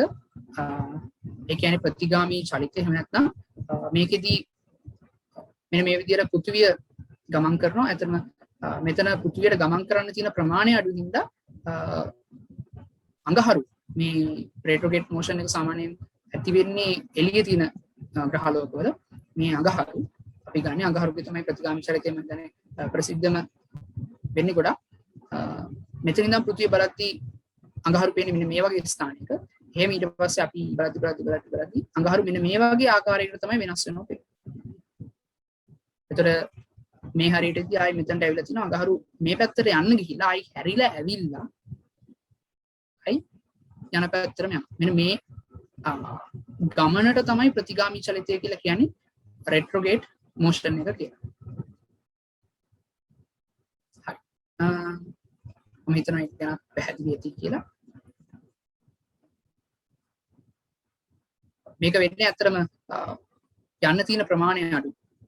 කියන්නේ යන්න තියෙන ප්‍රමාණය අඩු. ඒ හින්දා මෙයා කවර් කරන කෝණයට වඩා මෙයා ලොකු කෝණයක් කවර් කරනවා පෘථිවිය.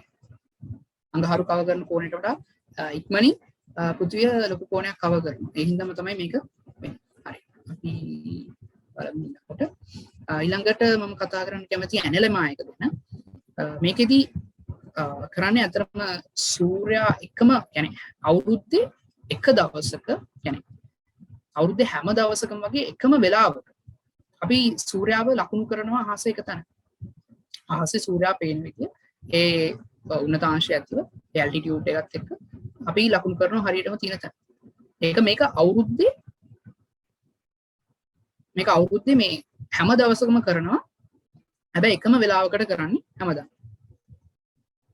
එහෙම කරාම අපිට එනවා එන මේ වගේ හැඩයක්. අපිට එනවා මේ සූර්යා ගමන් කරන පතේ මෙන්න මේ වගේ හැඩයක් කියලා. වෙනස් වෙන හැඩයක්. ඒතර මෙන්න මේ 8ක් වගේ හැඩයක්. ඉතින් මෙන්න මේකට තමයි ඇනලෙමා එක කියලා අපි කියන්නේ. සූර්යාගේ වෙනස් වීම. මේක වෙන්නේ සූර්යාගේ ක්‍රාන්ති වලය අපිට පේන විදිය වෙනස් වෙන එකත් එක්ක අවුරුද්ද පුරාවටම හරි.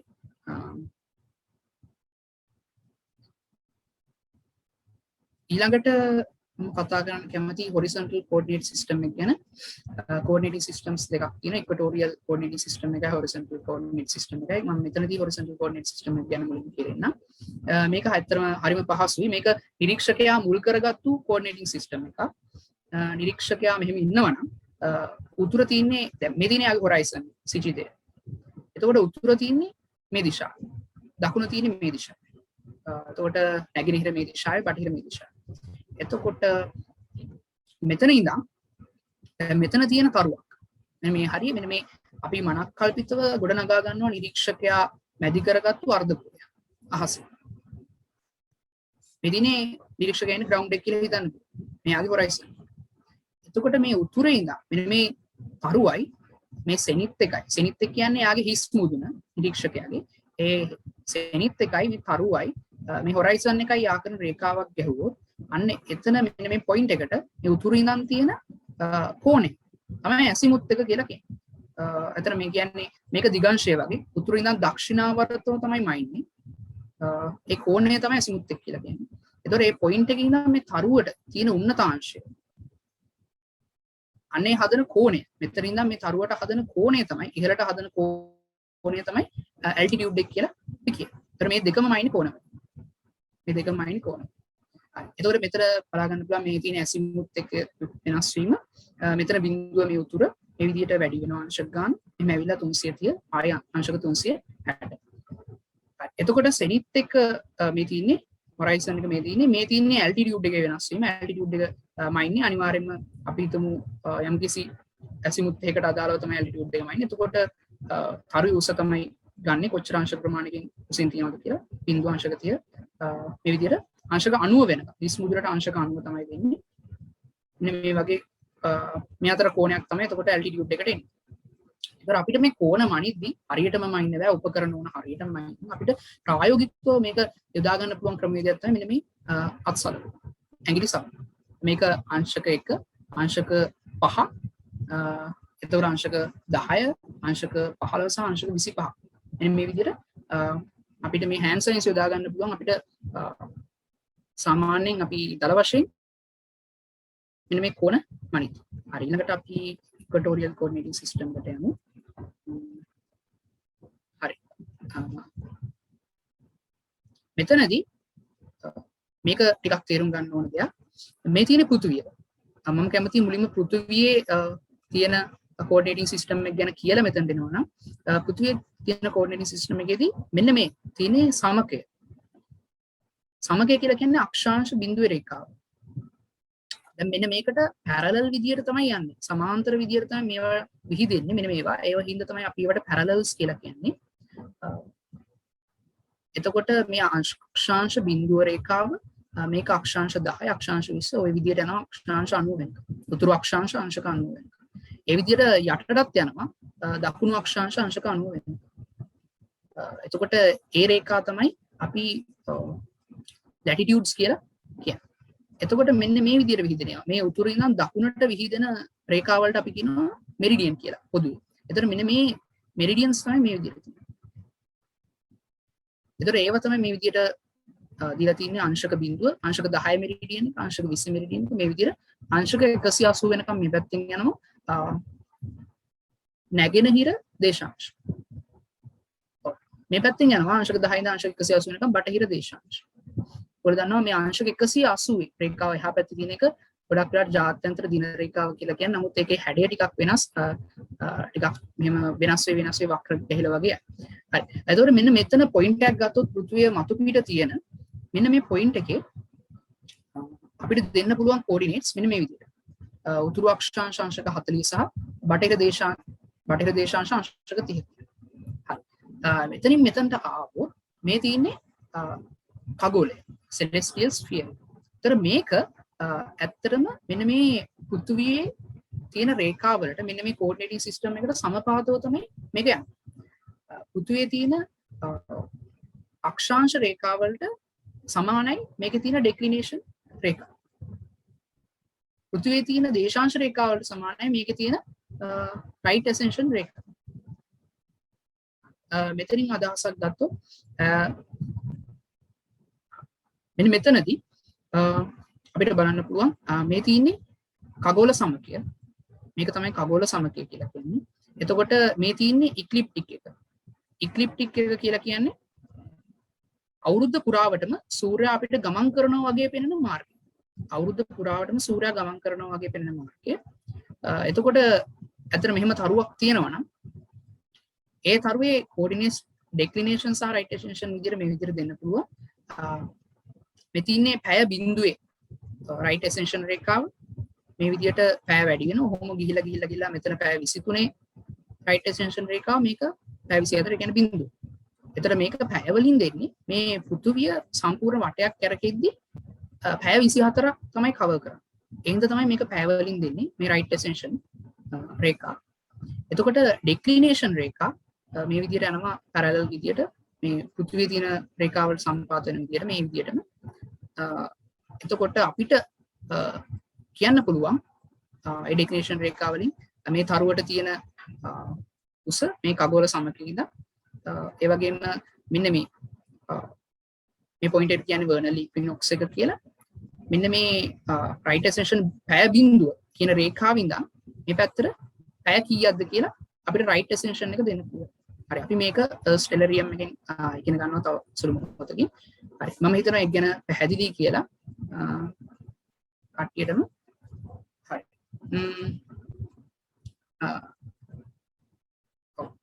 ඊට පස්සේ මම කිව්වොත් අපිට softwares වලින් ඉගෙන ගන්නවා නම් පරිගණකයේ තියෙන Stellarium කියන software එක තමයි හොඳම වෙන්නේ. එතකොට ඊට අමතරව ඔයගලන්ට පුළුවන් ෆෝන් එකේ තියෙන මෙන්න මේ Stellarium mobile කියන app එක, ඒ වගේම Starwalk 2 කියන app එක පාවිච්චි කරන්න. හැබැයි මේ වලින් Stellarium මේ software එකේ කරන තරම් ලොකු දේවල් කරන්න අමාරුයි. සරලව ඔයගලන්ට හසේ තියෙන වස්තු ගැන හදිසියකදී හොයාගන්න වගේ දෙයක් කරන්න පුළුවන් මෙන්න මේ apps වලින්. අපි එහෙනම් ඊළඟට Stellarium software එකට යමු. ඊට එකත් එක පොඩ්ඩක් සෙලම් කරමු.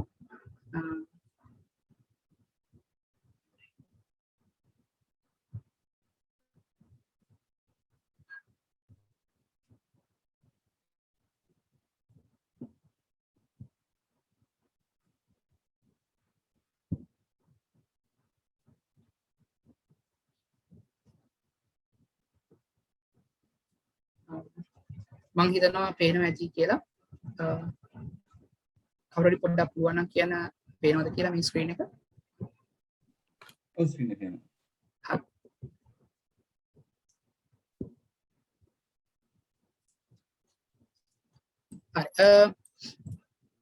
මේකේ මම මුලින්ම කියන්නම්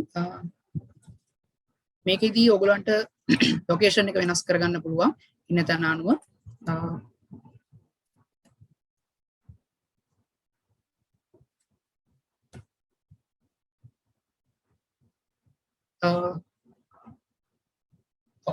එහෙම නැත්නම් ඔයගලන්ට කෙලින්ම GPS තාක්ෂණය ඔස්සේ ඔයගලන්ගේ ලොකේෂන් එක ගන්න පුළුවන් ඉන්ටර්නෙට් ඔන් කරලා නම් තින්නේ.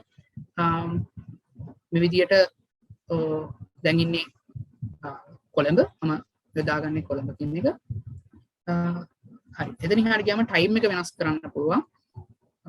මේ විදියට ටයිම් එක වෙනස් කරලා ඔයගලන්ට ගන්න පුළුවන්. අද 2021 8 වෙනි මාසේ 8 වෙනිදා.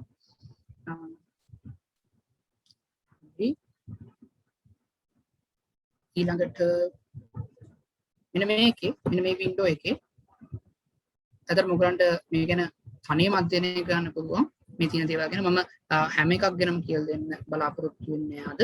මෙන්න මේ මාකින්ස් එකට ගිහිල්ලා equator of date කියන එකට ටික් එකක් දාගන්න, ecliptic of date කියන එකට ටික් එකක් දාගන්න, horizon කියන එකට ටික් එකක් දාගන්න, meridian කියන එකට ටික් එකක් දාගන්න, ඒ වගේම zenith and nadir කියන එකට ටික් එකක් දාගන්න. ඊළඟට මෙතන search window එක තියෙනවා. ඔයගලන්ට කැමති එකක් හොයාගන්න පුළුවන්. අපි ගහුවොත් Orion Nebula කියලා ඒක search කරාම පට කාලා යනවා එතනට. මම ground එක අයින් කරන්නම්. ground එක අයින් කරාම අපිට බලා ගන්න පුළුවන් මේක. ඒතර අපිට එතනට ගිහිල්ලා ඒ ගැන වැඩිදුර බලා ගන්න පුළුවන්.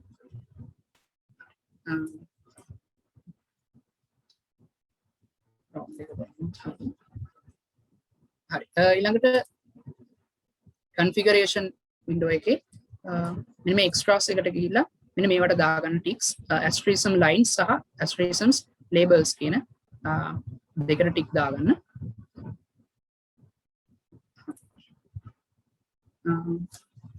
ඊළඟට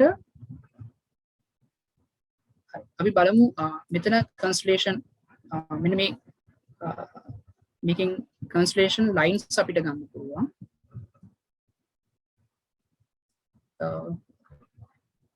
මේ විදිහට එතකොට ඒවයි නම් මේ විදිහට ගන්න පුළුවන්. ඒවයි පින්තූර කැමති නම් ඒ පුරාවෘත්ත වලට අදාළ ඒ පින්තූර මේ විදිහට ගන්න පුළුවන්. හරි. ඊළඟට borders මෙන්න මේ විදිහට අර මම කිව්වා මුලින්ම constellation කියන ඒවා ඉඩම් වලට කඩලා තිනවා කියලා. මෙන්න මේ විදිහට ඉඩමකට අදාළ වෙන තමයි තාරකා මණ්ඩලයක් මේ යෙදිලා තින්නේ. එතකොට මේ හැම තාරකා මණ්ඩලයකට අදාළවම සම්පූර්ණ ඉඩමක් තියෙනවා. හරි. හරි. ඊළඟට අපිට බලන්න පුළුවන් asterisms. asterisms නිර්මාණය වෙනවා කියලා මම කිව්වේ තාරකා මණ්ඩල උදව් කරගෙන හරි තාරකා මණ්ඩල එක තාරකා මණ්ඩලයක් උදව් කරගෙන හරි නැත්නම් කීපයක් උදව් කරගෙන හරි මම කැමතියි මේ වෙලාවේ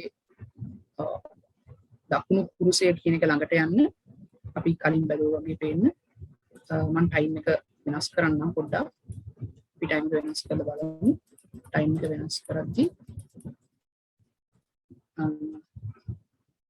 මම ඇට්මොස්ෆියර් එක වෙනස් අයින් කරනවා එතකොට මට එනවා සවුත් පෝල් එකේ මෙන්න මේ විදිහට මෙන්න මේ දෙන්න වෙන දියමන්ති කුරුසය සහ වැරදි කුරුසය දැන් මේ දෙක ස්ට්‍රීසම් එකක් විදියට තියෙනවා ස්ට්‍රීසම්ස් දෙකක් විදියට මෙතන තියෙනවා දකුණු කුරුසය මේක තාරකා මණ්ඩලයක් අපි කතා කරා මේ විදිහට දැම්මොත් පේනවා එතකොට දියමන්ති කුරුසය නිර්මාණය වෙලා තියෙන්නේ අපි බලමු බවුන්ඩරිස් ඔන් කරලා දියමන්ති කුරුසය නිර්මාණය වෙලා තියෙන අතර මෙන්න මේ කැරීනා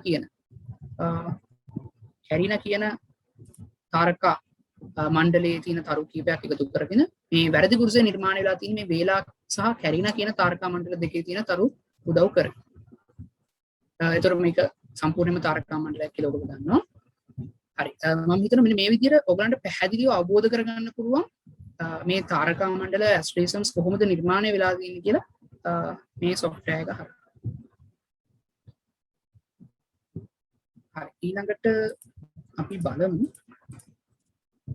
altitude azimuth කියන දේවල් ගැන. ඒතර මම මේ මෙරිඩියන් එක ගැන කිව්වොත් මේ මෙරිඩියන් එකේ විහිදෙන්නේ දකුණේ ඉඳන් උතුරට. උතුරින් ඉඳන් දකුණට විහිදෙන රේඛාව තමයි මේ කොළ පාටට තියෙන මෙරිඩියන් එක. මේක යන්නේ අපේ හිස් මුදුන හරහා. මේ තියෙන හිස් මුදුන ඉසෙඩ් අකුරෙන් දාලා සෙනිත් එක. ඒතර මේ නිල් පාටින් පෙන්වන්නේ celestial equator එක. खगोलීය සමකය. ඒතර මේ තැඹිලි පාටින් පෙන්වන්නේ ක්‍රාන්ති වලය. හරි. අපි altitude azimuthal grid එකට ගියොත් මේ තියෙන azimuthal grid එක මම හිතනවා මේ අපි පොඩ්ඩක් බලමු කොහොමද මේ altitude azimuth වලින් කොහොමද මේ හරියටම ගන්න කියලා. ඒ ඛණ්ඩාංක මේ ආක්ටුරස් කියන තරුව සැලකුවොත් මම මෙතන තියෙන්නේ ආක්ටුරස් කියන අතරම බූටිස් එහෙම නැත්නම් එන්ඩේරා තාරකා මණ්ඩලයේ තියෙන දීප්තිමත් තාරකාව මෙතන තියෙන අංශක 35 කියලා මෙන්න මේ රේඛාව annotation මෙන්න මේ රේඛාව අංශක 35 කියන ධනාංශක 35 කියන රේඛාව තමයි මේ තියෙන්නේ. එතකොට ආක්ටුරස් ගේ මේ වෙලාවේ altitude එක අංශක 35 මෙතනින් ඔයගලන්ට බලා ගන්න පුළුවන් මෙන්න මෙතනින් altitude එක අංශක 34යි කලා 54ක්. උත්තර අංශක 35කට ආසන්නයි ආක්ටුරස් ගේ altitude එකේ වෙලා. එතකොට azimuth එක බැලුවොත්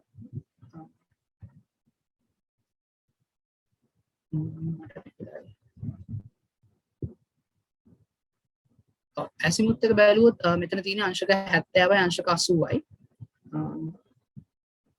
අංශක 70 අංශක 80 අතර තියෙන අංශක මම හිතන්නේ අංශක 71ක් 72ක් වගේ azimuth එක. අංශක 71ක් කියලා තමයි azimuth එක තියෙන්නේ මෙතන පේනවා. ඒතර දැන් මේක විහිදෙන්නේ බිඳුවේ ඉඳන් උතුරේ ඉඳන්. මේ තියෙන්නේ මෙතන බිඳුව රේඛාව. මෙතන ඉඳන් තමයි විහිදෙන්නේ azimuth එක. හරි මේ විදිහට altitude azimuth grid එකෙන් අපිට මොකක් හරි තරුවක coordination ගන්න පුළුවන්. එතකොට මේක කැරකෙන්නේ අතරම මෙන්න මෙතන මෙන්න මේ පොයින්ට් එක කරගෙන තමයි මේක වටේ තමයි මේක කරන්නේ. මේ grid එක හරි ඊළඟට මම ගියොත් equatorial grid එකට. equatorial grid එකෙන් අපිට ආක්ටෝරස් ගේ අපි ගන්න බැලුවොත් coordination අපිට ගන්න පුළුවන් මම කිව්වා මෙන්න මේ විහිදෙන මෙන්න මේ රේඛා මෙන්න මේ අතර විහිදෙන රේඛා declination කියලා. ඒතර declination ඇතරම විහිදෙන්නේ අංශක බිඳුව ඉඳන් මෙන්න මේ khagෝල සමකය අංශක බිඳුව කරගෙන මේ පැත්තට ධනක් මේ පැත්තට ඍණක් විදිහට තමයි විහිදෙන්නේ. මේ උතුරු පැත්තට ධන විදිහට විහිදෙනවා අනිත් පැත්තට ඍණ විදිහට. අර සාමාන්‍ය පෘථිවියේ විහිදෙන අක්ෂාංශ රේඛා වගේ නෙමෙයි මේවා විහිදෙන්නේ පෘථිවියේ තියෙන අක්ෂාංශ රේඛා උතුරු අක්ෂාංශ ඒ වගේම දකුණු අක්ෂාංශ විදිහට තමයි විහිදෙන්නේ. නමුත් මෙතන ධන සහ ඍණ විදිහට තමයි අංශක විහිදෙන්නේ. මෙතන අපිට වෙනවා අංශක 5 10 15. එතකොට 15 20 අතර තියෙන්නේ බලන්න පුළුවන්. එතකොට ඩික්ලිනේෂන් මෙතනින් 19ක් වගේ තියෙනවා.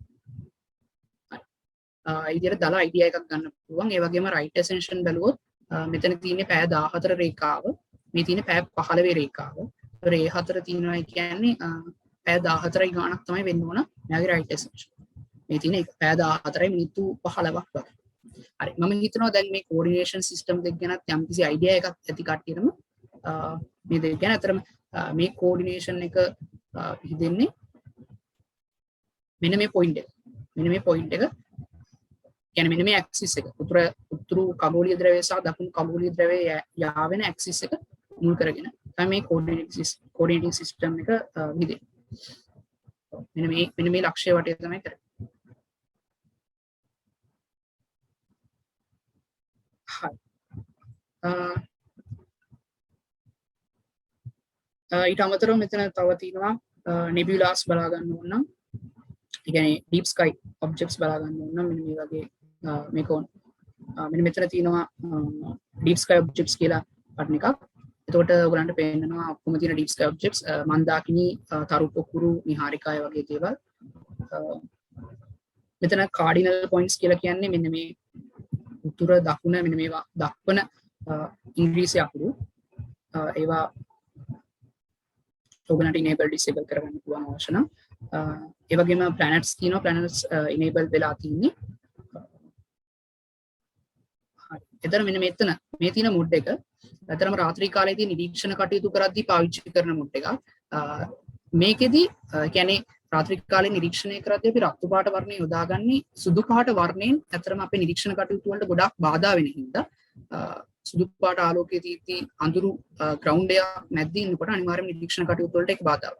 ඒ හින්දා තමයි අපි රතු පාට ආලෝකය භාවිතා කරන්නේ. එතකොට මේ software වලට ඒක එනවා. ඒ වගේ තැනක පරිගණකයක් තියාගෙන වැඩ කටයුතු කරනවා. හරි. ඊට අමතරව මේ තියෙන ඒවා අපි කාලය කොච්චර වෙනස් කරත් මෙන්න මේ බටන් එක ක්ලික් කරලා set time to now කියන එකෙන් අපිට ආපහු එතනට එන්න පුළුවන්. ඒ කියන්නේ වර්තමාන කාලයට. මම ඊට පස්සේ කතා කරන්න බලාපොරොත්තු වෙනවා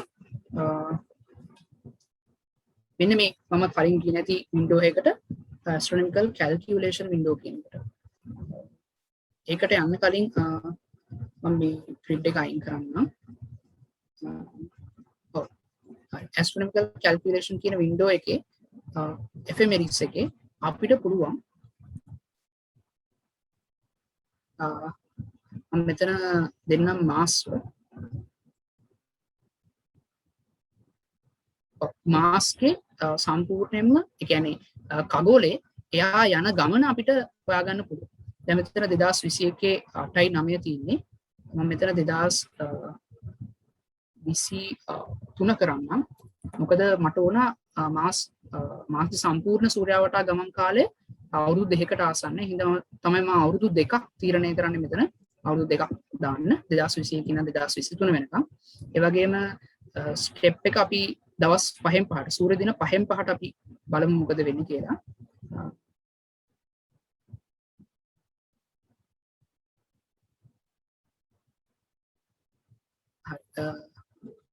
මේක කැල්කියුලේට් කරාම අපිට හම්බ වෙනවා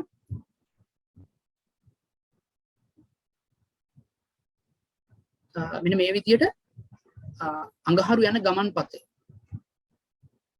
අඟහරු යන ගමන් පතේ එනවා ఖගෝලයේ කොයි විදිහේ ගමන් පතයක්ද යන්නේ කියලා අපි බලමු ග්‍රවුන්ඩ් එක අයින් කරලා. එතකොට අපිට පේනවා අතරම අඟහරු යන ගමන් පතේ මෙන්න මේ වගේ ගමන් ගැනීම. මේ තියෙන retrograde motion.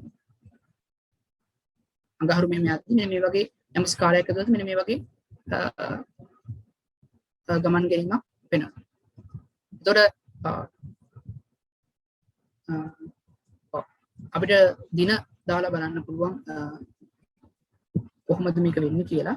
ඉතින් මෙන්න මේ වාර මේ හරිය ඉඳන් වගේ පටන් ගත්තොත් මේ 9 14 5න් 5ට යන දින 19 20 ඔය විදිහට ගිහිල්ලා මෙතන මාසයයි මෙතන තව මාසයක් තියෙනවා. මෙතන මාසයයි 4යි 5යි 6යි 7යි 8යි මාස 8ක් 9ක් වත් දිගට තමයි මාස 8ක් 9ක් වගේ දිගට තමයි මේ retrograde motion එක විහිදෙන්නේ. එතකොට අපිට ඇතන retrograde motion එක ලකුණු කරන්න ඕන නම් මාස 8ක් 9ක් පුරාවට ලකුණු කරන්න ඕනේ. මේක නිරීක්ෂණය කරලා. එතකොට ඇත්තටම retrograde motion එකක් අල්ල ගන්න නම් අපිට අඟහරු නිරීක්ෂණය කරන්න වෙන අවුරුදු 2ක් පුරාවට. මොකද අපි දන්නේ නැහැ කොයි කාලෙදී ඇති වෙන්නේ කියලා. එතන මේ වගේ software එකක් තියෙනවා නම් මම හිතන්නේ මේක ප්‍රයෝජනවත් වෙනවා අපිට කොයි කාලෙදී ඇති වෙන්නේ කියලා අඳුර ගන්න. හැබැයි ඒකත් අමතක කරලා අපි නිරීක්ෂණ කටයුතු කරනවා නිරීක්ෂණ වාර්තාවක් නිර්මාණය කරනවා නම් අපිට සිද්ධ වෙන අවුරුදු 2ක් එක දිගට අඟහරු ගේ පිහිටීම නිරීක්ෂණය කරන්න. හරි. මම හිතනවා retrograde motion එක දැන් stellarium එකෙන් දැක්කා. අපි ඊළඟට බලමු stellarium එකෙන් analemma එක.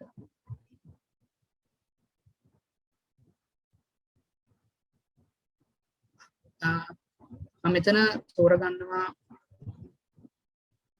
සන්බ සූර්ය දින 5න් 5ට යන තීරණය කරනවා. අවුරුදු 2ක් වැඩි මට ඕනේ එක අවුරුද්දයි. මොකද ඒක අවුරුද්දක් පුරාවට නිරීක්ෂණය කරලා තමයි අපිට ඇනලමා එක නිරීක්ෂණය කරගන්න පුළුවන් වෙන්නේ. එහෙනම් 2021 ඉඳන් 2022 මෙතන මට හරි. මම කාලය නවත්වන්න තීරණය කරනවා. මෙතනින් නවත්තන්න පුළුවන් කාලය. ඒ වගේම ග්‍රවුන්ඩ් එක enable කරමු. atmosphere එක මම දැම්මා. හරි. අවුරුද්දක් පුරාවට අපි කැල්කියුලේට් කරලා බලමු කොහොමද වෙන්නේ කියලා. එතකොට මම යම ඉර ගාගෙන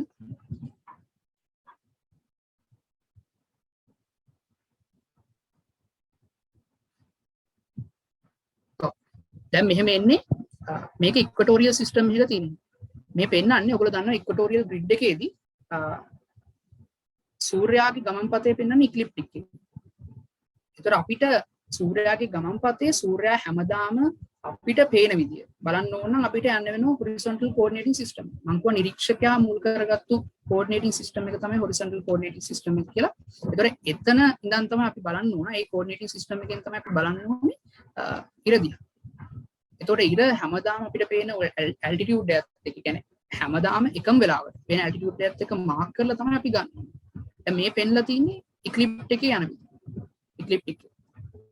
අපිට එහෙම කරන්න මෙන්න මේ HC කියන එක enable කරන්න වෙනවා. මෙන්න මෙතන ටික් එකක් දාන්න HC එකේ. HC එක දැම්මම එතනින් කියන්නේ horizontal coordinating system එකට මාරුණයි කියන්නේ. එතකොට දැන් මේ බලලා තින්නේ අපි අරගෙන තින්නේ analemma එක stellarium එකෙන් මෙතන ඉතිනේ එදිනෙදා හැමදාම අපි එකම වෙලාවකට ඉර තියෙන තැන ඉතේ පිහිටීම මාක් කරලා තියෙනවා. අපි බලමු දවසින් දවස වෙනස් කරලා කොහොමද මේක වෙනස් වෙන්නේ කියලා. මම කිව්වා ඉක්ලිප්ටික් එක අපිට පේන විදිය තමයි වෙනස් වෙන්නේ කියලා. කියන්නේ සූර්යාගේ දෘශ්‍ය ගමන් මාර්ගය තමයි ඉක්ලිප්ටික් එක. මේක අපිට එදිනෙදා කියන්නේ කාලයත් එක්ක අවුරුද්දේ කාලයත් එක්ක ඔයගොල්ලෝ දන්නවා පෘථිවිය ගමන් කරන සූර්යයා වටේ. එතකොට අපිට මේ සූර්යාගේ දෘශ්‍ය ගමන් මාර්ගයේ පෙනෙන විදිය වෙනස් වෙනවා.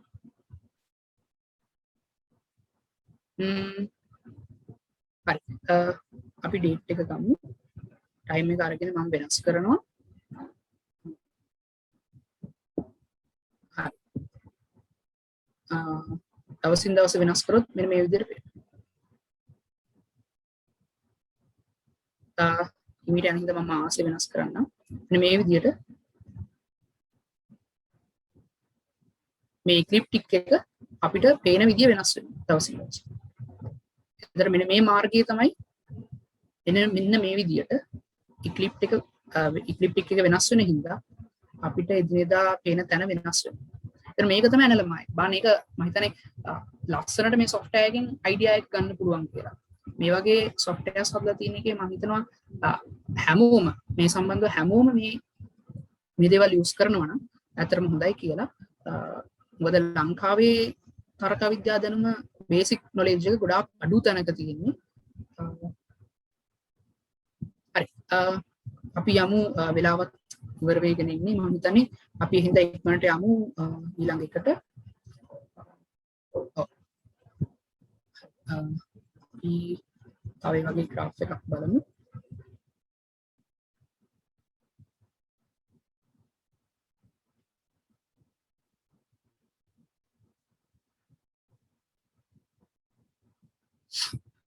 මේ තියෙන graph එකේ මම ගන්නෙ සූර්යයා සහ චන්ද්‍රයා අතර.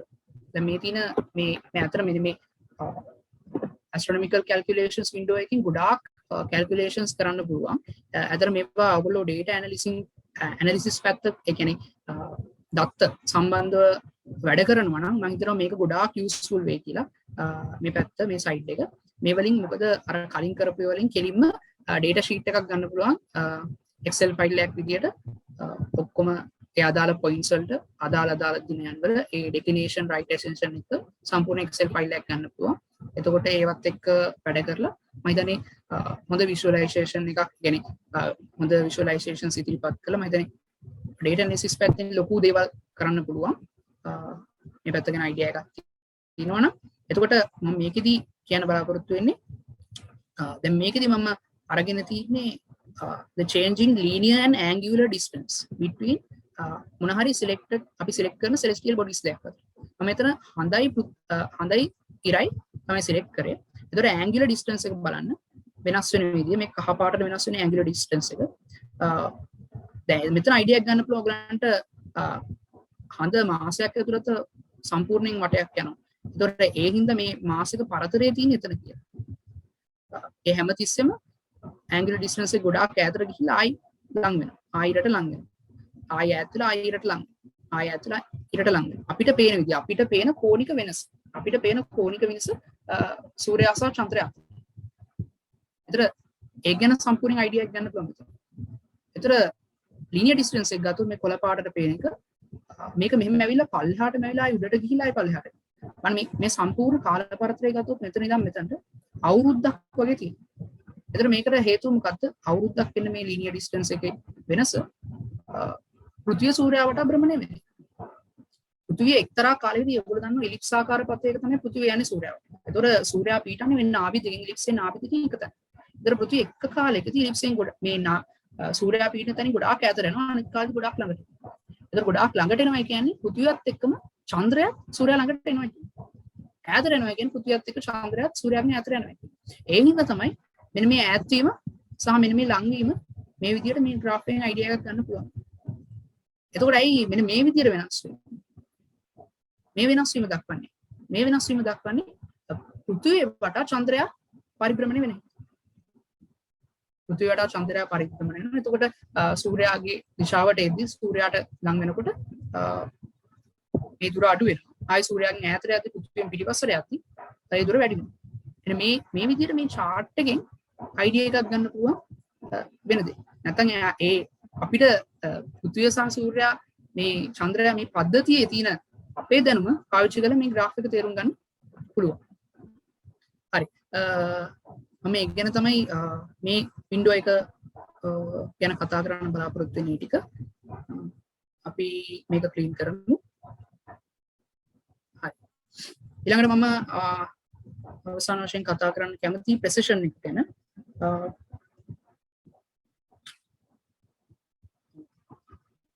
මම එකට precision circles දාන්නම්.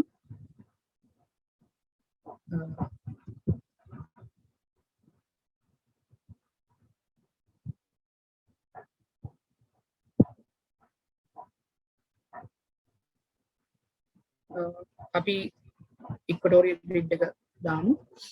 මේ තියෙන එතකොට දක්ෂිණ ද්‍රවය අනිත් පැත්තට ගියාම මේ තියෙන උතුරු खगोलीय द्रव्य.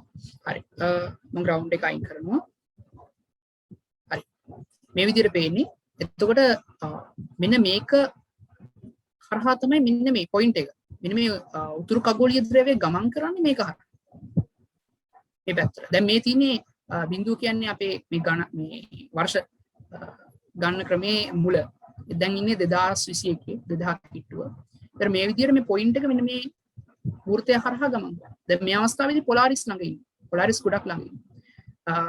අපි බලමු අතරම අවුරුදු 4000කට කලින් පිරමීඩ කාලෙදී මේ උතුරු ප්‍රවතාරකා වෙලා තියෙන්නේ තූබන්. තූබන් කියන්නේ ඩ්‍රැකෝ කියන තාරකා මණ්ඩලයේ දීප්තිමත්ම තාරකාව, ප්‍රධානම තාරකාව. අපි මෙතනට ඍණ 2000 දාලා බලමු. ඍණ 2000 ගාන. එතකොට මේක යනවා මෙන්න මේ විදිහට. එතකොට මෙන්න මේ හරිය තමයි තූබන්. මෙතන තමයි තූබන්. එතකොට තූබන් තමයි මෙයාට ළඟ. මේ පොයින්ට් එකට ළඟ මේ උතුරු khagoliya ද්‍රවයට ආසන්නතරු තූබන්. එතනම ඊට වැඩි ආසන්නතරු තියෙනවා. හැබැයි එහෙම නම් කිරීම කරන්නේ ආසන්නතම ප්‍රධාන දීප්තිමත්ම තාරකාවක් ගන්න. තූබන් කියන්නේ දීප්තිමත් තාරකාවක්. එතනම ඩ්‍රැකෝ කියන තාරකා මණ්ඩලයේ දීප්තිමත්ම තාරකාව. ඒතර ඒ විදිහට හම්බ වෙන ඒවා තමයි මෙතන තියෙන්නේ වේගා. වේගා කියන තාරකාව. මෙතන පල්ලෙහා දෙන මෙන්න මේ වේගා කියන තාරකාව. ඒ වගේම ඩෙනෙප් කියන තාරකාව. වේගා කියන්නේ ලයිරා වීණාවේ තියෙන දීප්තිමත්ම තාරකාව. ඩෙනෙප් කියන්නේ සිග්නස් හංසයාගේ දීප්තිමත්ම තාරකාව. ඉතින් මෙන්න මේවා තමයි ඒවා මෙන්න මේ කියන්නේ පූර්වායනයේදී ගමන් කරද්දී මේ උතුරු khagoliya ද්‍රවය මේ වගේ ස්ථානවලට එද්දී වේගා මේ වගේ ස්ථානයකට එද්දී ඩෙනෙප් මේ විදිහට තමයි උතුරු තාරකාව වෙනස් වෙන්නේ. එතකොට අවුරුදු 26000ක් යනවා මේ සම්පූර්ණයෙන්ම මේකේ ගමන් කරලා ඉවර වෙනවා. හරි. මම හිතනවා ප්‍රෙසිෂන් එක ගැන පැහැදිලි වෙන්නේ නැති කට්ටියට අපි ඊළඟට තව එකක් බලමු.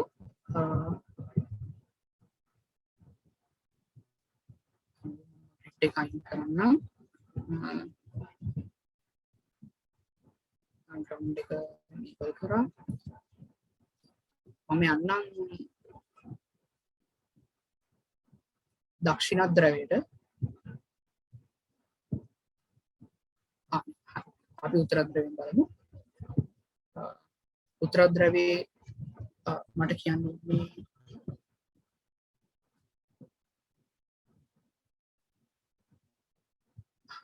නැත්තම් තිබ්බොත් අපහැදිලි.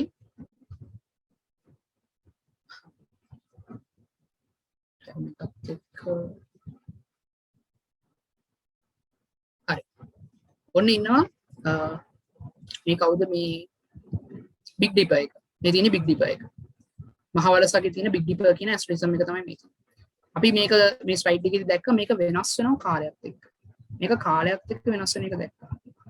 අපි බලමු මෙතනට දාලා.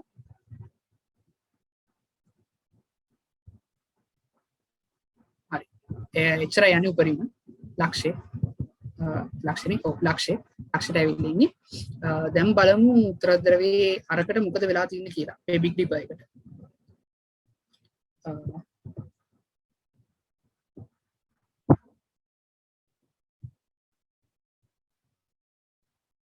ඔන්න තියෙනවා බිග් ඩිපර් එක. බාන වෙලා තියෙන දේ. අපි ලයින් දාලා බලුවොත් ඔන්න තියෙන විදිය. බිග් ඩිපර් එකට වෙලා තියෙන දේ. මෙන්න මේ අර ලස්සනට තිබ්බ චතුරස්‍රය නැති වෙලා ගිහිල්ලා ඇදිලා ගිහිල්ලා මෙතන ඇල්කයිඩ් තිබ්බ මෙන්න මේ හරිය වගේ එක මේ හරියට ගිහිල්ලා සම්පූර්ණයෙන්ම වෙනස් වෙලා. අර ස්ලයිඩ් එකේ තිබ්බ පින්තූරෙම ඇවිල්ලා තියෙනවා. මේ විදියට අපි අනිත් පැත්තට ගියොත් ඒකේ ඒ ස්ලයිඩ් එකේ තිබ්බ අනිත් පින්තූරය ගන්න පුළුවන්. බාන්න දැන් වෙලා තියෙන දේ තරු ඔක්කොම ඈතට ගිහිල්ලා තියෙනවා. ඒතර කාලයත් එක්ක තරු ඈතට යනවා කියන එක මෙතනින් පැහැදිලි කරගන්න පුළුවන්. සම්පූර්ණයෙන්ම තාරකා මණ්ඩල විකෘති වෙනවා. එතකොට අපිට බෝඩර්ස් ගැන කතා කරන්න අමාරුයි. බෝඩර්ස් පහු කරගෙන යනවා. ඒ කලින් මේ වෙනකොට මේ බෝඩර්ස් ඇතුළේ තියෙන තරු ඒ බෝඩර්ස් පහු කරගෙන ගිහිල්ලා ඉඩම් වලින් එළියට ගිහිල්ලා තියෙන විදිය මම හිතන ඔයගලන්ට බලා ගන්න පුළුවන්. ඒතර මේක වෙනවා කාලයත් එක්ක. හරි මට අත්‍තරම ඒ ටික ගැන තමයි පැහැදිලි කරන්න ඕනේ. මම හිතනවා ස්ටෙනියම් software එකකිනුත් හොඳ අයිඩියා එකක් ගන්න ඇති කියලා කට්ටිය මේ සම්බන්ධව. හරි.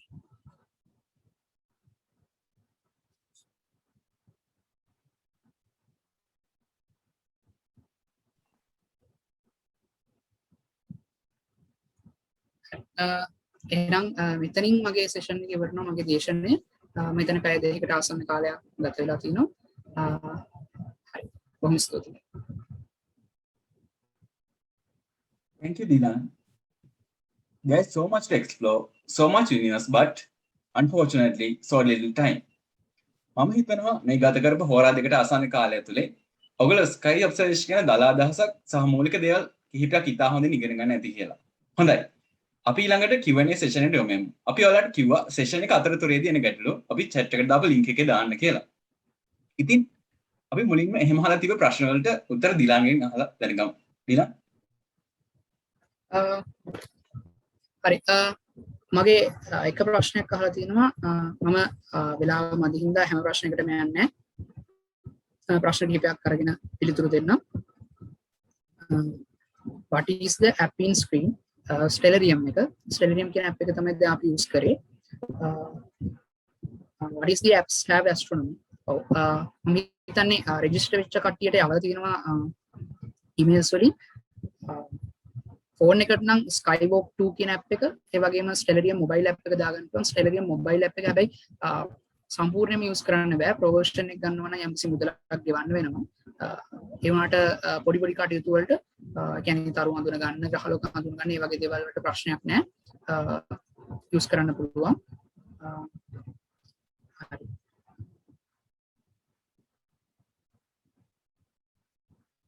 how many stars are in the Libra star pattern Libra කියන්නේ තුලා තාරකා මණ්ඩලය එතකොට how many stars අතරම තරු ගාන ඉතින් හරියටම කියන්න බෑ මොකද ඒ ඉඩමේ මම කිව්වා ඉඩම් විදියට වෙන් කරලා තිනවා කියලා එතකොට ඉඩමේ ඇතුලේ තියෙන තරු ටික ඒ ඉඩමට අයිති එතකොට අපි ගණන් ගන්න Libra කියන තාරකා මණ්ඩලයට ඒ ඉඩම ඇතුලේ තියෙන සියලුම තරු අයත් වෙනවායි කියලා ඒ අයත් වෙන තරු වලින් දීප්තිමත්ම තරු තමයි කීපයක් තෝරගෙන ඒ ලයින් පැටර්න් එක නිර්මාණය කරලා තියෙනවා. එතකොට ඒ ලයින් පැටර්න් එකට අයිති තරු ටික නෙමෙයි ඇත්තටම ඒ කන්ස්ටලේෂන් එකට අයිති තරු කියලා කියන්න පුළුවන්. ඒ ලයින් ඒ සම්පූර්ණයෙන්ම කන්ස්ටලේෂන් එකට අයිති තරු ගාන ගණන් කරන්න ගියොත් ඉඩමේ තියෙන ඔක්කොම තරු ගණන් කරන්න වෙනවා.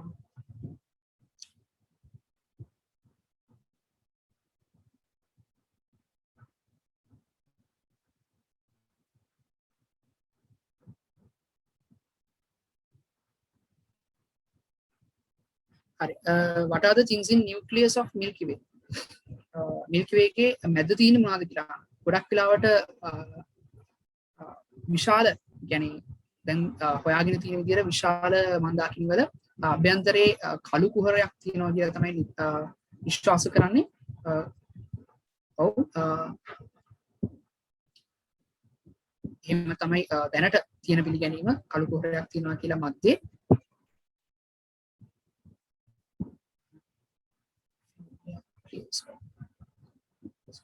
if we have a clear sky we will be able to observe the Andromeda galaxies by naked sky oh අනිවාර්යයෙන් අපි sky conditions දෙනවා sky conditions නාමාවලි මම හිතන්නේ වර්ගීකරණ කීපයක්ම තියෙනවා එකක් තමයි එක ක්‍රමවේදයක් තමයි අපි බිඳුව කියලා දෙනවා ගොඩාක් රේනි කියන්නේ රේනි අහස පේන්නේ නැති අවස්ථාවකට 10 අංක 10 දෙනවා absolute fantastic sky එක. එතන මෙන්න මේ විදිහට බිඳුවේ ඉඳන් 10 වෙනකම් නම් කරන්න. අහසේ තත්ත්වය ගැන. එතකොට fantastic sky එක absolutely fantastic sky එක අනිවාර්යයෙන්ම Milky Way එක පේනවා. එතකොට ඒ වගේ අහසක් පේන නම් අනිවාර්යයෙන්ම මේ වගේ තැනක මම අර කලින් කිව්වා වගේ යන්න වෙනවා. ටිකක් ඈත තැනකට කාන්තාරයක් එහෙම නැත්නම් මුහුද මැදට වගේ යන්න තියෙනවා නම් ගොඩක් හොඳයි. හැබැයි ඉතින් අහසේ බලාකුළු නැති වෙන්නත් ඕන. ඒ වගේම ගොඩක් වෙලාවට නිරීක්ෂණ කටයුතු කරන්න අපි හඳ නැති රැයක් තමයි යොදාගන්නේ. මොකද හඳිනුත් යම්කිසි බලපෑමක් වෙනවා. හඳේ ආලෝකය වැඩි හින්දා ඒ වටේ තියෙන තරු අපිට පේන්නේ නැතුව යනවා.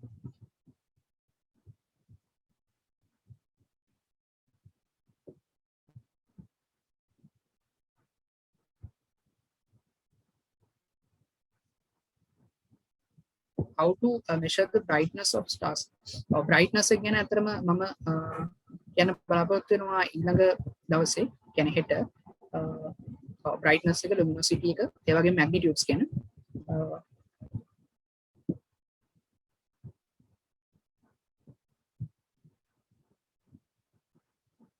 are we doing wind experiments ඒක ගැන මට අතරම පැහැදිලි නෑ doing wind experiments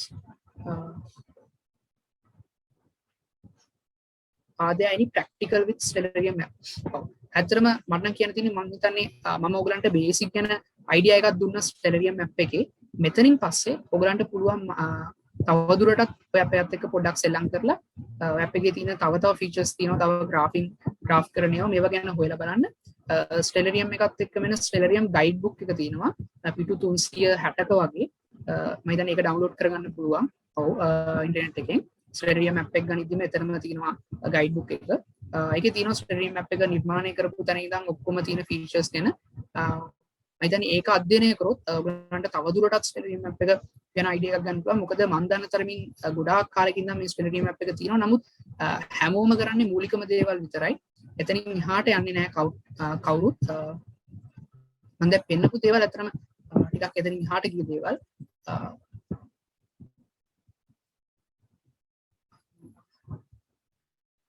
sun is considered as a star too so how can Sirius be the brightest star and not the sun හරි අතරම මම කිව්වේ රාත්‍රී හාසේ දීප්තිමත්ම තාරකාව කියලා Sirius අතරම දීප්තිමත් අපිට පෙනෙන දීප්තිමත් තාරකාව සූර්යයා රාත්‍රී හාසේ තියෙන දීප්තිමත් තාරකාව තමයි Sirius වෙන්නේ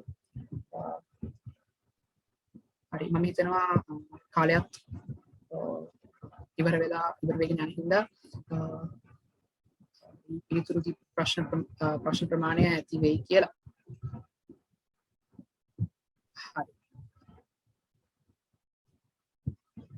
හරි. ඇත්තටම අපේ කාල වේලා පිළිබඳ ප්‍රශ්නකුත් තියෙන නිසා ඉතුරු ප්‍රශ්න වල පිළිතුරු අපි හෙට දවසේ ලබා දෙන්නම්. ඔව්. ඉතින් සෙෂන් එක ඉවර කරන්න කලින් අපි පොඩ්ඩක් බලමු අපි හෙට ඉගෙන ගන්න යන්නේ මොනවද කියලා.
හරි. හොඳයි. ෂෙක්ස්පියර් අපි සංවිධානය කරපු ඔබ්සර්වේෂන් වෙබිනාර් එකේ පළවෙනි කොටස සම්බන්ධව ඔයාලා සියලු දෙනාටම ගොඩක් ස්තුති කරන ගමන්ම මම ඔයාලා හැමෝටම ආරාධනා කරන්න කැමතියි හෙටත් හරියටම හවස 6ට අපේ වෙබිනාර් එකේ දෙවෙනි කොටසත් එක්ක එකතු වෙන්න කියලා. Thank you all. Good night.